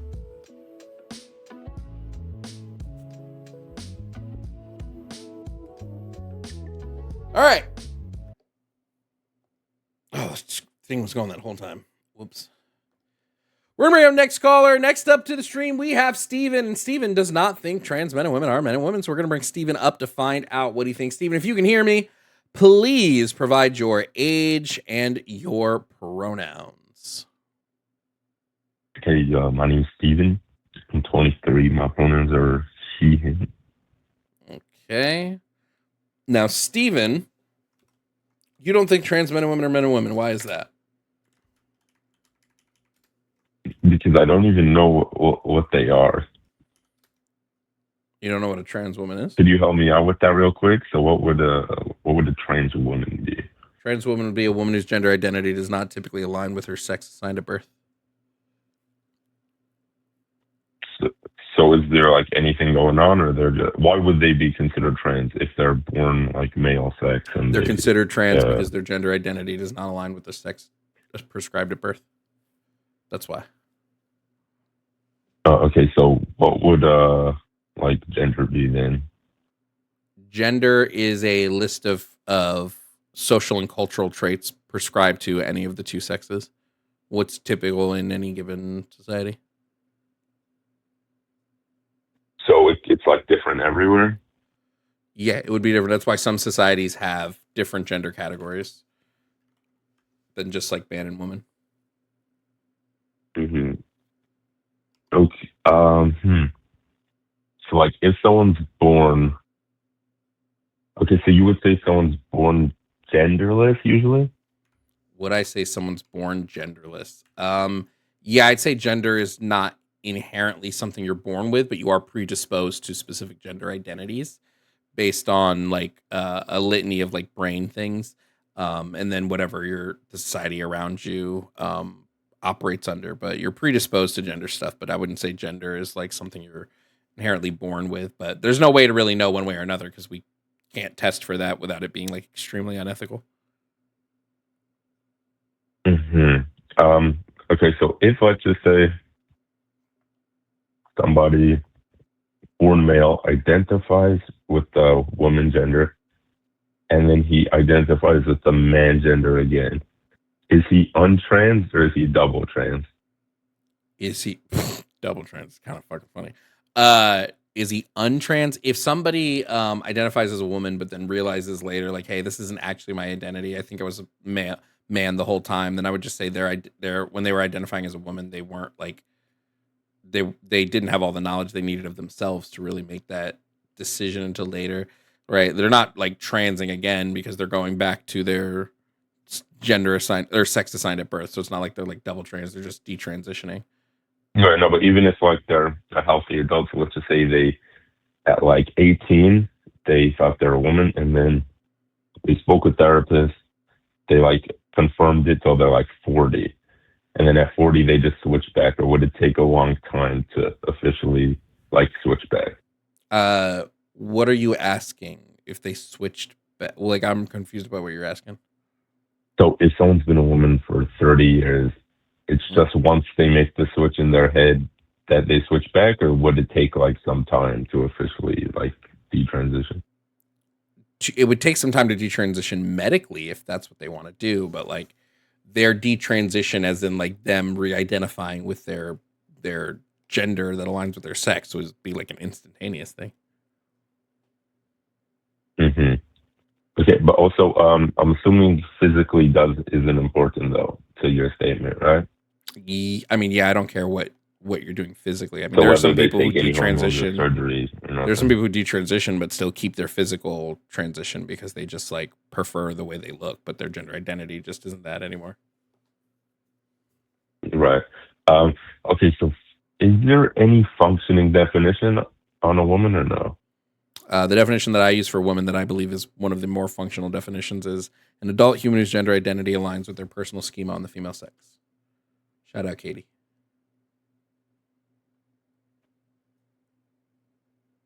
Okay, no, sorry. What was it? An adult human whose gender identity aligns with their personal schema on the female sex. Aligns with their personal schema. Yep. Mm-hmm. So that would be the functioning. But if it doesn't, then they're not a woman? If it doesn't, then they would be some other gender. So how would we be able to identify that? Like, we don't have it. Are there any medical scans we could do or no? How would we identify? Well, it's an internal thing, so you'd just have to ask somebody. Identity is internal. There is some so there's no way there is like some confirm. brain stuff, but it's only things you can look at like post someone's death if we like fucking cut them open. But like, yeah, no, it's an identity thing, so we just sort of ask. It's the only way that you'd be able to currently in identify the state where we are, you don't want to like damage someone's head in order to get these official like scans. It's not damage. It's like you could only get like there are scans about like neural mass and stuff that tend to show similarities between. Now this is only showing similarities, but it'll show similarities between transgender brains and cisgender brains that are in alignment. But again, the only way to pull this is literally by surgically. Yeah, it's by like cutting open the brain. Oh, okay. It's not just like outside MRI type stuff. No. But Okay, like I said, it wouldn't even if we did it, it doesn't show like that a person's brain is trans. It just shows a similarity to their brain, to a similarity of their brain of the function. So it's really like a not really the most effective way, in my opinion. Of right. We wouldn't be doing that on like numbers to try to figure people out. Instead, it's like I said, so it's the same way if I wanted to know, just real quick, it'd be the same way if I wanted to know if somebody was like Christian. I just ask them. Right. Mm-hmm. Okay, so I guess so. It's the only thing that's making the line official. So it's not the way one acts. It's not the way one does stuff. If it's just what someone thinks in their head, then why should like we base any reality on it? So why not a guy who thinks because he's a we woman? do that Why would you because say we do that woman? for like everything, right? Why do we let people get married if somebody being in love is only a feeling in their head, right? Why do we structure society around marriages and give people tax breaks for marriages if love is not something like in the world, you know? So we do this for a lot of things. Right, but aren't any more reality based. What do you mean? There's a lot of things in society we function around people's subjective perception of things in their head. Okay, so could there be like a feminine male? Yeah. Somebody who's male that's feminine. So the final turning point is someone decides it, yeah? Not decides, because this is all subconscious. You don't make this decision. Your brain does this subconsciously. So there's no like decision being made. But what I'm saying is when it comes to somebody's like gender, if there's not an alignment between their gender identity and their scheme on the female sex, right, then they wouldn't even classify this. So somebody can just like feminine things and like dressing feminine, but they don't have an alignment with their gender identity to that schema. So they're not. Mm-hmm. And then what about like any of the other ones? So like non-male what? and non-female, like what the hell are those? What specifically? Like Because we're humans, so if we're or looking at males they and females, or well, so those would be other gender categories. You have people that are non-binary whose gender identity doesn't align with their schema on either male or female sex, and then you have some people who are like gender fluid, whose gender may align with either of them, depending on like the day. You have people that are agender, although I don't necessarily remember what agender is, but it falls under the non-binary umbrella. So it would just be about it's about that alignment. Mm-hmm. Right. No. Okay. I guess but there would be less functioning definitions for those because, like, if we have the male and female, and someone could identify with the other based off, like you said, the others aren't, but the others aren't sexes. The others aren't sexes. They're genders. Exactly. So how could someone fit in that category if the category doesn't have a definition? It does have a definition. I would define a non-binary person as an adult human whose gender identity does not align with either with either personal schema of the male or female sex. Mm-hmm, with neither. With neither? Or okay, with and if a ZZ, what would a ZZ be identifying as? I don't know. ZZ is a neopronoun. It's not making a claim about identity. It's just using a pronoun that better fits that person. No, because like I was making an account on TikTok. It doesn't let you do whatever pronouns you want. You have to do like their specific ones. I don't understand. And one of them is like Z, one of them is die, which is crazy work, you know? Okay, so pronouns wouldn't be involved with it, you're saying? Pronouns are a secondary way of identifying yourself, but they're not like a primary. Your pronouns don't dictate your gender. Your gender would just tend to help inform what pronouns you prefer to use. Mm-hmm. So that would be, it's a side basically category. It would be a what? Like a side category, meaning it isn't like based on gender itself. Like meaning someone could be a woman but still identify with the he, him pronouns. Yeah, somebody could be a woman and still prefer to be called he, him because it just, for them, it makes them feel more in their womanhood, yeah. It's probably super rare, but yeah, there's nothing saying that it doesn't exist. Right. Okay. No. I was just trying to like get a understanding on those new ones because like they come up with a new one every now and then for like official use. I mean, all I've ever seen officially is man, woman, and they, them, or like he, him, she, her, they, them. I've not seen neopronouns on any like official documents or anything like that. I don't know why I thought TikTok was official. That's on my bad. Yeah, you're right. Like what? Chinese guys trying to push the ZZs on us.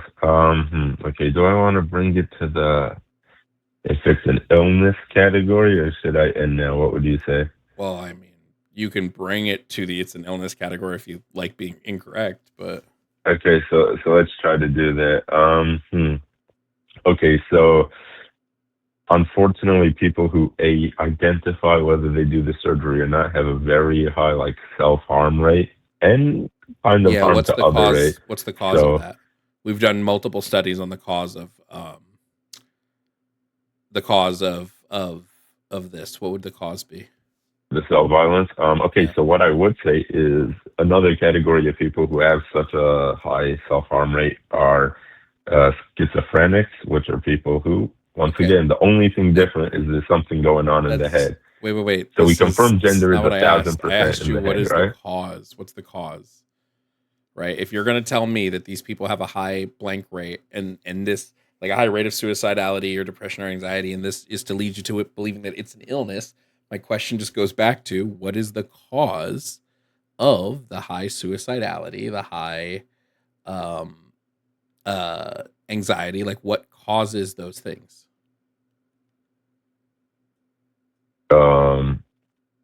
Maybe feeling trans. That would be a good point. Incorrect. Every single study that analyzes causality points to societal and familial stigmatization. So it's the stigmatization that causes it, not like being trans. In fact, which the American Psycho. Hold on. You can look up, they're in my link tree if you want to go click on my link tree and look at studies later. Furthermore, the American Psychological Association quite literally looks at gender incongruence, which is what being trans is. It's having a gender identity that's separate of your birth assigned sex. And they've looked at it and been like, hey, we've done so much research on this, guys, and we can find no causal link here. So it just leads me to no causal link to any like known mental illness. So like, just leads me to continue going, you know. But if you have something that has like concrete evidence, if you have some sort of concrete medical or scientific evidence that shows a link between being trans and having a mental illness that causes you to be trans, I'm more than happy to look at it. No, yeah, I do not have one currently, so I wouldn't be able to pull that up. But well, then there you go. Okay, but gender is fully in the head, right? As you said, the final like flipping point is in the head. Gender is an internal, like your gender identity is an internal thing. So yeah, it can only exist in a brain because all identity. Okay, so it's a mental category, correct? What do you mean by mental category? It's something that's like, for example, let's just say schizophrenia. You don't have any issues with your actual body. It's completely something going on in your head. Hold on. Is love a mental category? Like, do you think love is a mental category? Love actually is based in the heart, though. That's actually different. Love is not based in the heart. Nope. Yes, it is. No, it is not. It's based in the brain. If you're ever hooked up to machinery, you'll see some crazy stuff. Your brain causes your body to have reactions, but it's still the brain, Mike G. It's the brain. I don't know. I mean, the brain's involved with everything, but nothing.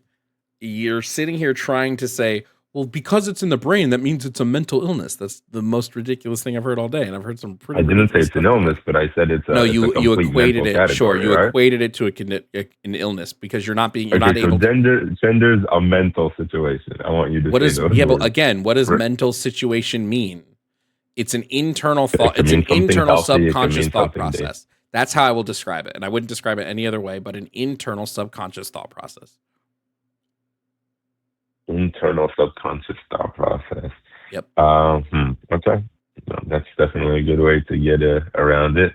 Not getting around anything. You're saying the harm from all the stats you saw, it's from either like bullying or harassment that causes them to every be study at a that's crazy looked at high causality, rate. every study that's looked at causality of trans suicide has pointed the cause to societal and familial stigmatization and shown that trans people that are supported in their identity have lower rates of suicide, lower rates of depression, lower rates of anxiety, because they're supported. That's in the same statistics. Yes. Okay, give me a second.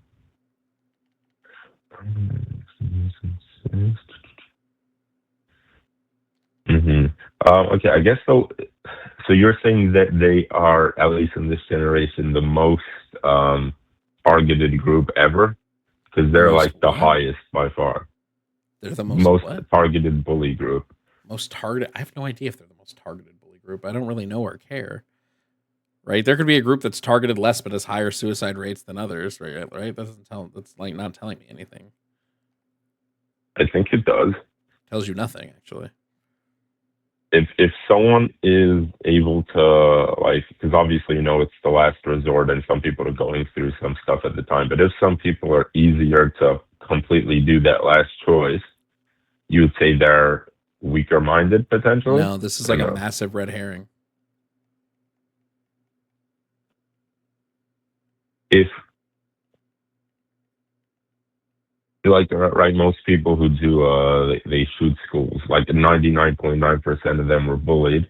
And then some people, like, they found the video footage of them and someone, like, hit them in the back of the head. And some people were, like, thrown into toilets for, like, 3 years straight. Yep. None of them were justified in any way. I would say what I just said. This is a massive red herring, and it doesn't actually analyze. What are you trying to determine? Like, trans people actually have no reason to kill themselves? I wouldn't say anybody has no reason to kill themselves. I would look at everything as the individual. Every different person handles stress and handles these things differently. So trying to blanket and say, well, this group of Right, people but has it this harder than specific you, so group why? is Oh handling it very man, weirdly. this they're not. What do you mean handling it weirdly? That's such a weird thing to say. What are you talking about? If 40% of a group, the second they get bullied, or not, I don't have those numbers right It's there. not the Right second after they being get bullied, bullied. they're trying to It's kill not the themselves. second they get bullied. This is, again, so I don't know what you're doing, but this is super disingenuous. They're not killing themselves because they get bullied one time and then they go home and they fucking pull a 13 reasons why. What's happening is they are forced with societal and family stigmatization from like the minute they're born or the minute they start showing any sort of gender preference to whenever they end up not being able to take that anymore. What's often missed in the conversation of look at this group is that trans people have to deal with this shit the minute they start showing gender. The minute a kid goes, Mom, I feel like a girl, and the mom goes, no, you're a boy, stop that.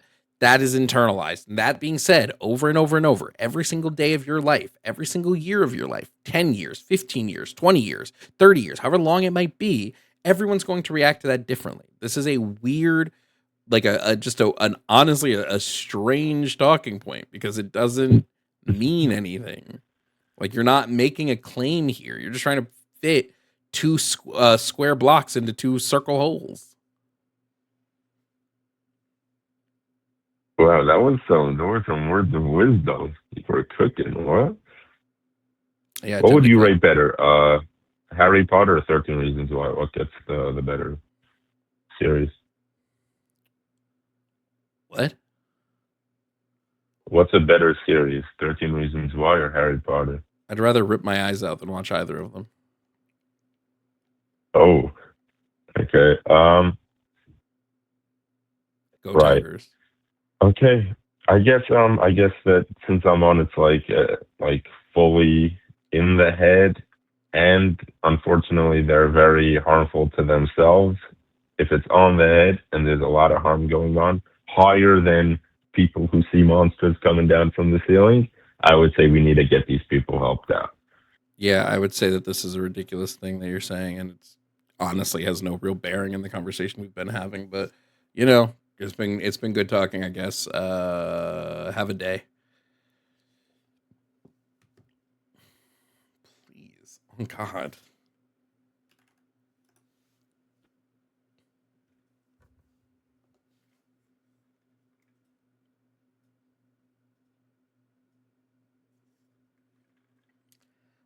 Shout out to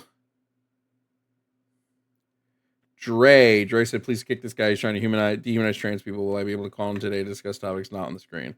No. If you want to talk about something that's not on the screen, you got to call during office hours on Mondays. But yeah, that's such a dumb conversation.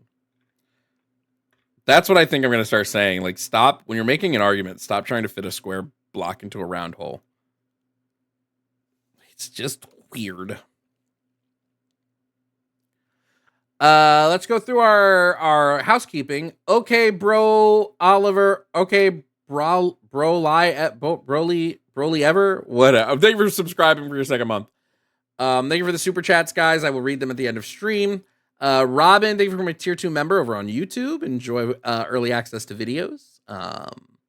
There are like 6 of them right now. Tier 2 members can access before they drop public. So enjoy that.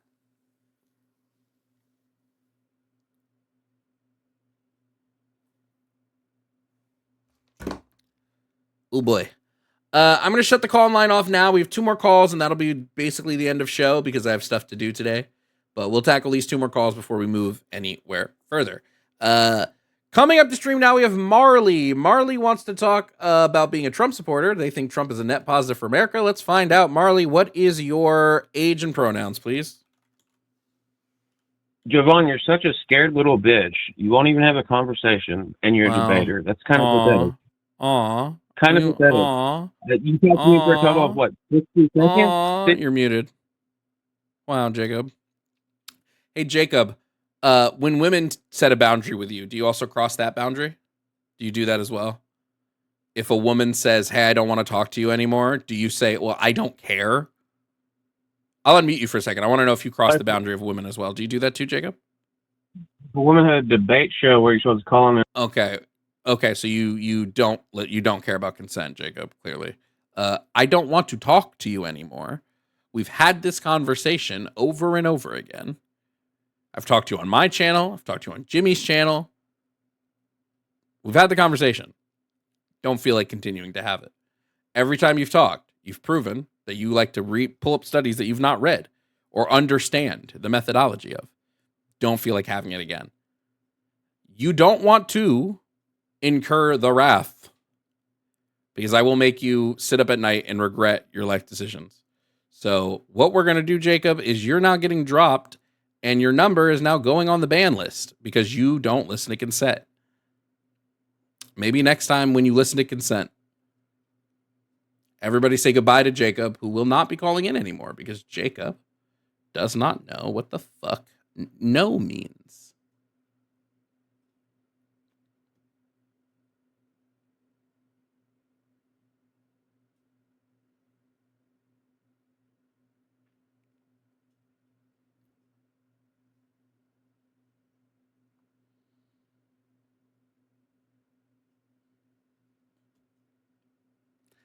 Okay, let's bring up the actual next caller.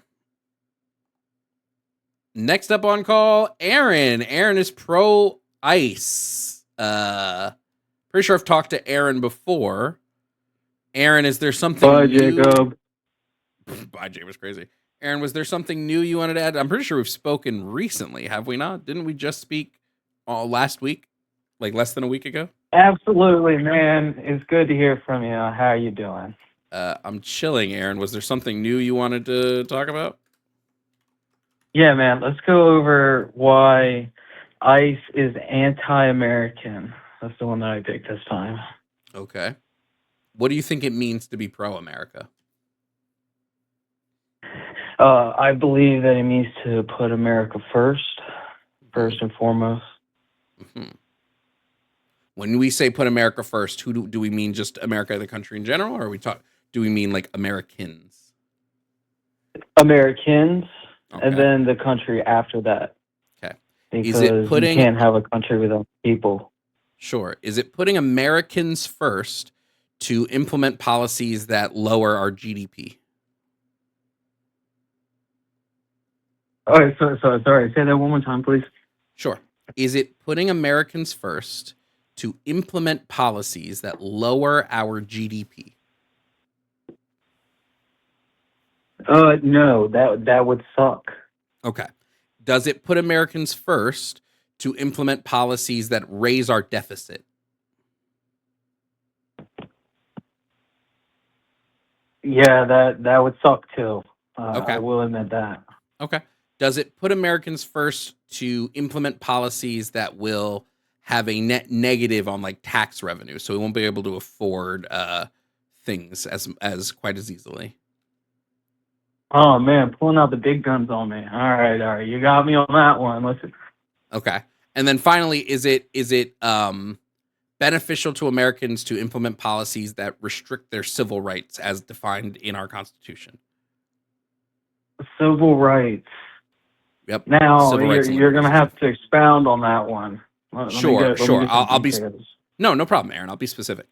Is it pro-America to implement policies that make it so that Americans lose their, or I won't say lose, but policies that harm Americans' rights to, say, legal counsel, like policies that make it so Americans aren't able to access their lawyers, or policies that make it so Americans lose their access to things like due process, losing access to the protections of unreasonable search and seizures, things like that? Now, are we talking about policies that affect the American people, or are we talking about illegals? American people. American people, okay. Yes. Yeah, that if you're taking away due process, that would be an issue. Okay. So ICE has done all of this. Everything that you've said you believe is anti-American are all net effects of ICE. So if this is the case, how can we label ICE a positive and pro-American movement? Because from what I've seen, that has not happened. Okay, sure. Let's That's go through. fine. Let's go through all the stuff we just talked about, so that I can show you how it is happening. One, You're the man. Let's do it. yeah, no problem. One, ICE policy, like heavily anti-immigration policy, leads to a negative dip in GDP. It's estimated we're going to lose between like 2 to 8% of GDP, because we're losing a mass amount of workers. Thus, productivity is going to get lowered. Thus, output is going to get lowered. So we're losing that in GDP. Second, it's going to raise the deficit because we're spending more on ICE. ICE spending is up 700%. So we're going to be spending more on ICE while losing tax revenue. Undocumented immigrants generate about $100 billion in taxes every year. So we're going to lose that tax revenue while increasing the spending, which is going to raise the deficit. Right. Third, when it comes to ICE, let's tackle that. Let's tackle that one right there real quick. Okay. Now, yeah, sure, no problem. Actually, fine. Now, from my knowledge of the people that I deal with, is that all of the illegals, all the money that they make, including also a majority of the money that legal immigrants come over here, I'll specifically say Latina origin, always send all their money back home. So no. By deporting these illegals that are here, then the money that you're saying that we're going to lose, we're actually Aaron, not losing. It's not true that the now bulk it's not of money going to other countries. It's not true that the bulk of money undocumented immigrants receive goes outside of the U.S. What is true is that that money is circulated within our own economies. That's what's actually happening. So again, $100 billion is generated, including all the freebies they get too, right? What freebies? Because undocumented immigrants are not able Food, to access cash, benefits. They're not housing. able to access those things. They don't possess a social security number. They're not citizens. Those programs are because they're given IDs when they come across the border. No, undocumented immigrants are not given food stamp cards. Undocumented immigrants are not given IDs or food stamp cards. No, they are. They are because. Okay, and then on top of that, you also have NGOs that are personally going ahead and then you have sanctuary cities on top of that. Sanctuary cities are not like cities that are giving undocumented immigrants like a mass amount of benefits. Right now, some people who come here who are asylum seekers have the ability to access programs that are dedicated to asylum seekers, but asylum seeking is a legal process. So I'd assume you're not talking about them, correct? And well, no, it's because a lot of them are lying about seeking asylum. Okay, a lot of them are lying about seeking asylum, and who determines that? Yes, the court of law determines that. Okay, and when somebody is not granted asylum, and the fact that, and I agree that whenever they expedite those types of court cases to see whether or not that person is telling the truth, I don't see any issue with that. Okay, so hold on. Instead of like having the way we determine this would be the way we determine this would be court cases. Do you think it's then fair that we allow someone to go through their court process in the United States before we go, well, you're lying, and we kick them out because we wouldn't know yet? No, I think that you can go through the process, and it also depends on the country of origin that they're speaking of. Okay. How do you feel about the fact that ICE is arresting people? I can come into a place and claim that, I'm coming from Sudan, even though they're having massacres, but obviously, sure, but the court case is how you prove visa this, right? doesn't match that or something like that. The court cases are how you prove this, right? Like you need to go to court. Well, and then also triaging right off the rip too. Yeah. So my question to you is, how do you feel about the fact that ICE is arresting people before they can even get to their court cases, and then just removing them? People who they're arresting people who are in the process. It also, one, it depends on what they're doing in the U.S. while they're waiting. Are they being a havoc to other people? Only about 7% of ICE arrests have been of people with any sort of criminal background, with any sort of charges levied against them. Only about 7%. I don't. Hold on a second. I'm gonna have to look that one up. Yeah, let me also just double check that I have the right number. ICE arrests non-criminals. Yeah.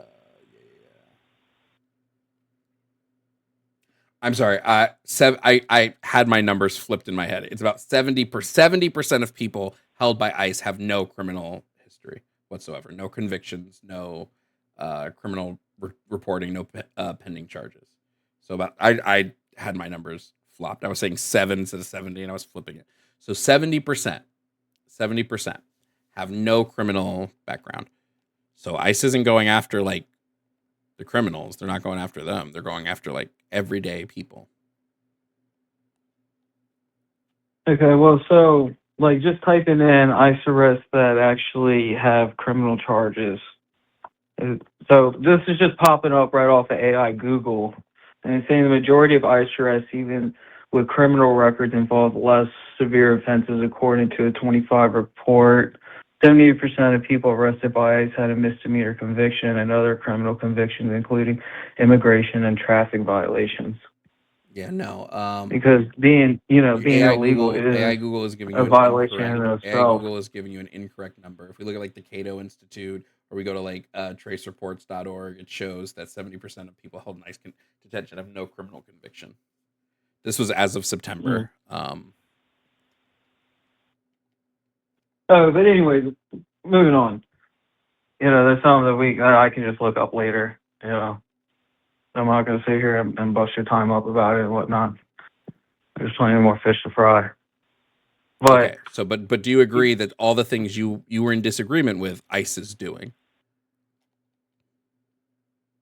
As far as violating people's civil rights and being more expensive now? Yep.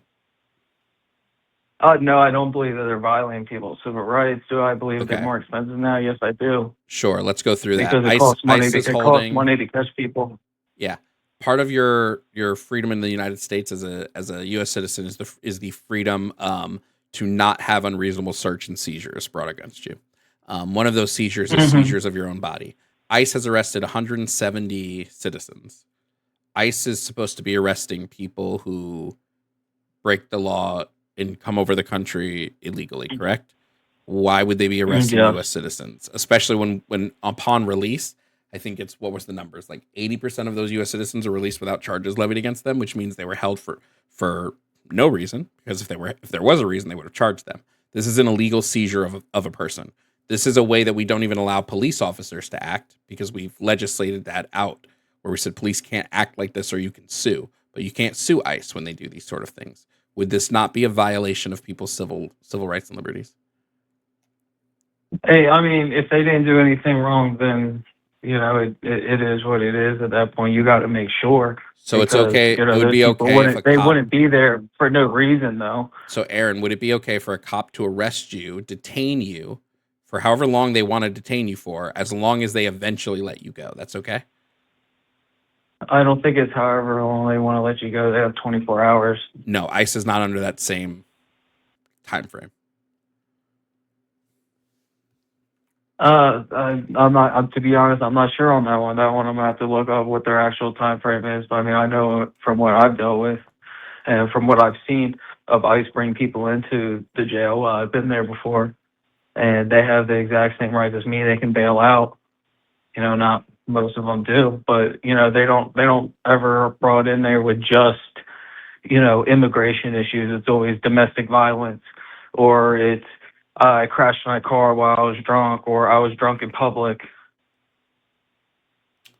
Yeah, but this isn't answering the question I asked you.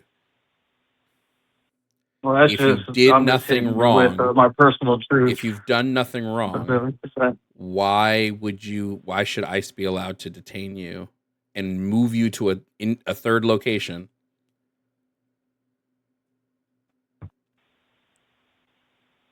Well, from my standpoint, like I said, is that I haven't ever seen that happen before. Okay, we have like valid reports, though. We have like actual reporting of it happening. Just like eyewitness statements, they can be unreliable, and they're also biased too. What's the bias in saying ICE detained me and then eventually let me go after detaining me? What's the bias there? Of why they detained you in the first place? Was it because you are around other people? It doesn't matter the why. If you are not charged with a crime and they let you go without charging you with a crime, that means it was an improper arrest. Typically, that means it was an improper arrest. It means they didn't have a reason to arrest you, so they let you go. Yeah, that's why they let you go. But you're okay with them holding people as long as they want, as long as they eventually let them go. No, I don't think they hold people as long as they want, though. They can hold you as long as they want. ICE doesn't have, as far as I know, I could be wrong about this, but someone can correct me in the comments. As far as I'm aware, ICE has zero policy about the length of detention. As long it's not as like police where they have 48 hours to charge you, and if they don't charge you in 48 hours, they have to let you go. As far as I'm aware, ICE does not have this. But exactly like you said, when you're dealing with an American citizen. I'm sorry, what did you say? Is that you just said was that like normal police, you have 48 hours before they can charge you, correct? Correct. Okay. Well, as that would be falling under for a citizen of the United States. Now with ICE, they deal with a lot of that's for everybody. That's not just citizens. That's for non-citizens as well. You only have 48 hours that police can hold anybody, citizen or not. 48 hours. Okay, so they're not holding people indefinitely then. Police aren't. ICE is holding people, and to my knowledge, and unless someone can show me otherwise, ICE has no obligation to then just like let people go. There's no rule. So you're saying long. after they charge you, after the 48 hours after they charge you. No, these people aren't being charged. They're not being charged to begin with. You're saying they're violating that 48 hours. I'm saying ICE doesn't have a policy of 48-hour holds. They can hold you as long as they want. Again, unless somebody shows me otherwise, I've not seen the policy on it from ICE's standpoint. But as far as I'm aware, and as far as I've looked to find, I've not been able to find any policy from ICE stating that they must let someone go after 48 hours.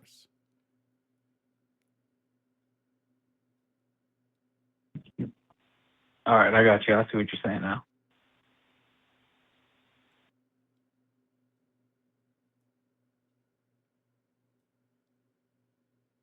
So yeah. All right, let's go. Let's go to number 3. What? We still haven't talked about finances yet. About finances? What about finances? Yes, you had stated that you think that we should not. That ICE has gotten more expensive now. That is anti-American. We've increased ICE spending by 700%. Yes. Now, why do you think that's bad? Because we've not increased tax revenue to commensurate with that. So it puts us in a deficit. Now, what I would say is that the money that we're spending on ICE, we're getting back because now these people that are illegal are being deported. And nope, that just costs more money. It costs more. We're not spending to take care of them. Again, undocumented migrants pay $100 billion in taxes every year, so we're paying money to deport them and then losing tax revenue on top of that. This is what are all these people? I mean, somebody's supporting them. Yes, themselves. With all these people that came across the border during the Biden administration, like what, 50 million people? No, they're supporting themselves through the jobs that they work. Illegally. A lot of them don't work illegally.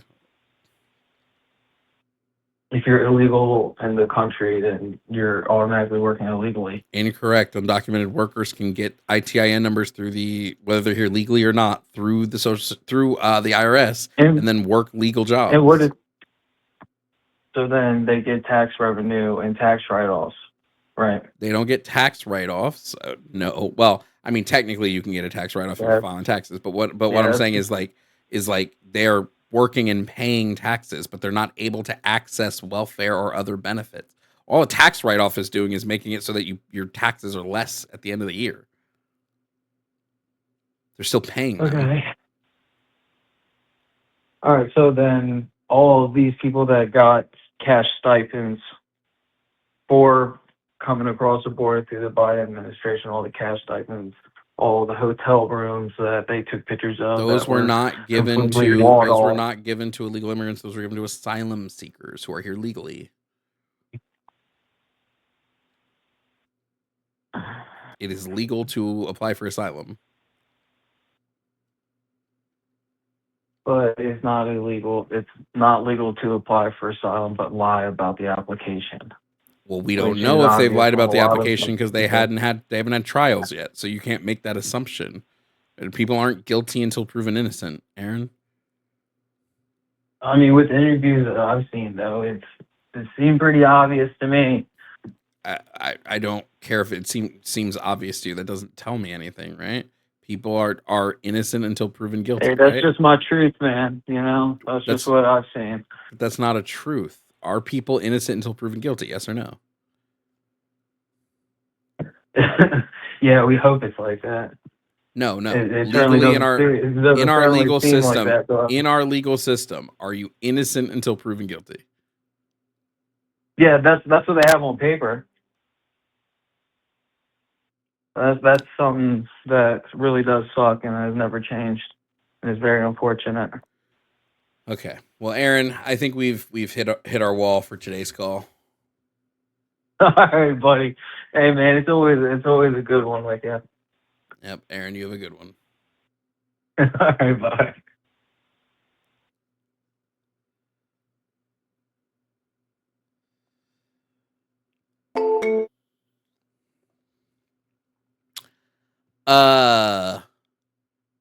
Mr. Pipe Dream, thank you for the 6 gifted subs to the Twitch chat. And Laze Las Etre, is that how you pronounce that? Either way, thank you for the Amazon Prime sub. Okay, let's go through our super chats, and then that will be it for stream today. Sled Pup, thank you for being a tier 2 member over on YouTube. Enjoy early access to videos. There are like 6 videos up for you right now that you should be able to enjoy. Here we go. Let's get started on our super chats. You still have some time to send some super chats if you want to get your message read. First up, coming from Dan. Dan with the super chat said, Dre's point about makeup comes straight from Kermit's voice actor, Jordan Peterson. Yeah, that shit kind of frustrated me.